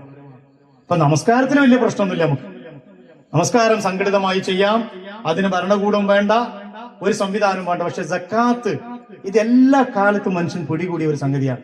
അതിന് അരി നിൽക്കുകയാണ് യഥാർത്ഥത്തിൽ നമ്മുടെ പണ്ഡിതന്മാരടക്കം എന്ന് വേദനയോടെ നമ്മൾ മനസ്സിലാക്കണം. ഇന്നും ആ ചർച്ച തീരുന്നില്ലല്ലോ. ഒന്ന് ആലോചിച്ചു, ഇപ്പോഴും ചർച്ച ഭയങ്കര സജീവമാണ്. സംഘടിത സക്കാത്ത് വേണോ, അങ്ങനെ കൊടുക്കണോ? അത് ഹറാമാണെന്ന് ഫത്വ കൊടുക്കുന്നിടത്തോളം ഒരു സമൂഹം അധപ്പതിച്ചു പോയെങ്കിൽ അവരെ കുറിച്ച് എന്ത് പറയാൻ? നമസ്കാരത്തിനും സക്കാത്തിനും ഇടയിൽ ഒരു വ്യത്യാസമില്ല. നിസ്കാരം നിർബന്ധമാണോ? സക്കാത്തും നിർബന്ധമാണ്. വിശദാംശങ്ങളിലേക്ക് കടക്കുന്നില്ല. നോമ്പിനെ കുറിച്ച് ഞാൻ തൽക്കാലം പറയുന്നില്ല, കാരണം നോമ്പിനെ കുറിച്ചുള്ള ക്ലാസ് എന്തായാലും നിങ്ങൾക്ക് കിട്ടുമെന്നത് കൊണ്ട് ഞാൻ അതിൽ പറയുന്നില്ല. 5 മിനിറ്റ് കൊണ്ട് ഹജ്ജിനെ കുറിച്ച് മാത്രം പറഞ്ഞിട്ട് അവസാനിപ്പിക്കും. ഈ ഇമാദുദ്ദീനിന്റെ അവസാനത്തെ തൂണാണ് ഹജ്ജ്. അത് വല്ലാത്തൊരു കർമ്മമാണ്, അത് വല്ലാത്തൊരു കർമ്മമാണ്. മഹ്ശറക്ക് മുമ്പ് ഒരു മഹ്ശറ ഉണ്ടാക്കുന്ന കർമ്മം, സ്വന്തം മയ്യത്തിനെ സ്വയം വഹിച്ചു കൊണ്ടുപോകുന്ന ഒരു കർമ്മം. ഇബ്രാഹിം നബി അലൈഹി സ്വലാമിന്റെ കർമ്മങ്ങളെ അനുസ്മരിക്കുന്ന ആ കർമ്മത്തിലേക്കുള്ള വസ്ത്രം നിങ്ങൾ നോക്കിയിട്ടുണ്ടോ? കഫം പുടവൊക്കെയുള്ള വസ്ത്രം. 2 വസ്ത്രങ്ങൾക്ക് മാത്രമേ പോക്കറ്റ് വേണ്ട എന്ന് അള്ളാഹ് തീരുമാനിച്ചിട്ടുള്ളൂ. ഇവിടെ പോക്കറ്റിന്റെ ആവശ്യമില്ല, ഒന്നും കൊണ്ടുപോണ്ട. ഏറ്റവും വലിയ പാതയും തഖ്വയായതുകൊണ്ട് ആ ഡ്രസ്സിന് പോക്കറ്റ് വേണ്ട. 2 വെള്ള തുണിയിൽ ഒതുങ്ങണം, അല്ലെങ്കിൽ ഒരു പർദ്ദയിൽ ഒതുങ്ങണം, ഒരു പോക്കറ്റും വേണ്ട. എന്നിട്ട് മഹ്ശറയിലേക്കുള്ള നടത്താണ്. മറക്കണ്ട, ആ വെയിലേറ്റ് നടക്കണം. കഅബയുടെ പരിസരങ്ങളിലൂടെ തവാഫ് ചെയ്തുകൊണ്ട് സഅയ് നടത്തിക്കൊണ്ട് ജംറകളിലൂടെ നിന്നെ തന്നെ വഹിച്ചുകൊണ്ട് മഹ്ശറയെ അനുസ്മരിപ്പിച്ച് നാളെ അള്ളാഹുവിന്റെ മഹ്ശറയിൽ നിൽക്കുന്നതിന്റെ മുമ്പ് ഒന്ന് നിൽക്കാനുള്ള ഒരു അവസരമുണ്ട് മനുഷ്യ. അതുകൊണ്ട് അതൊന്ന് ഉപയോഗപ്പെടുത്ത്. അറഫയിൽ നിൽക്കുമ്പോ നമ്മൾ മഹ്ശറയിലാണ് നിൽക്കുന്നത്. ഒന്നും തലമറക്കുന്ന പോലുമില്ല. മഹ്ശറക്ക് സമാനാണ്. ഉരുകി ഒലിക്കുക. ആകെ കൂടി ഒരു വ്യത്യാസമേ ഉള്ളൂ.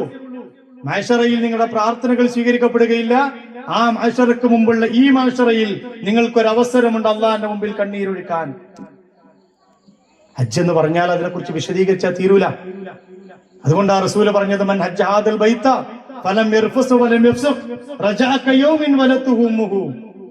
തെറ്റുകൾ ചെയ്യാതെ അനാവശ്യമായ ഒന്നിലും ഇടപെടാതെ വളരെ നിഷ്കളങ്കമായ ഒരു ഹജ്ജ് ചെയ്താൽ റജഅ കയൗമിൻ വലതുഹു ഉമ്മുഹു, മാതാവിന്റെ ഗർഭപാത്രത്തിൽ നിന്ന് പിറന്നു വീണ പൈതലിനെ പോലെ. അത് കേവലം ആളുകളുടെ ഇടയിൽ ഹാജി എന്ന് വിളിക്കാനാകണ്ട, ആളുകളുടെ ഇടയിൽ പേര് കിട്ടാനാവണ്ട. ഹാജി എന്ന് വിളി കേട്ടിട്ടില്ലെങ്കിൽ അസ്വസ്ഥതയും തോന്നണ്ട. ആ മഹ്ശറയിൽ കൊണ്ടുപോയി നിർത്തിയിട്ട് നിങ്ങളൊന്ന് ആലോചിച്ച് നോക്ക്, ഇനി എന്താ കാണിച്ചു തരേണ്ടത്? അള്ളാഹുമായി മുനാജാത്തും നിങ്ങളുടെ നമ്മുടെ സമ്പത്തിനെ ശുദ്ധീകരിച്ചു, ഹൃദയത്തെയും ശരീരത്തെയും റമദാനിലൂടെ സ്ഫുടം ചെയ്തെടുത്തു.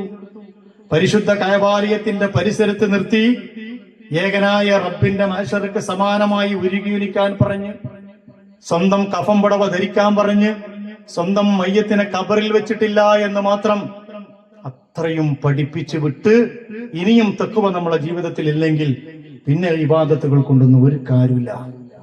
അതുകൊണ്ട് ഇബാദത്തുകൾ ചടങ്ങുകളായി മാറാതെ അത് ജീവിതത്തിനെ സ്വാധീനിക്കുന്ന സാമൂഹിക വിപ്ലവത്തിന് കാരണമാകുന്ന പ്രക്രിയകളായി മാറട്ടെ.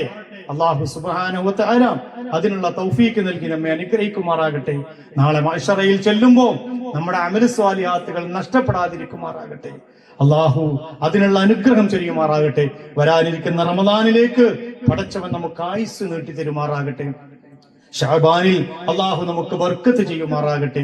നമ്മളുടെ കൂട്ടത്തിൽ രോഗികളായ ആളുകൾക്ക് അല്ലാഹു സൗഖ്യം നൽകി അനുഗ്രഹിക്കുമാറാകട്ടെ.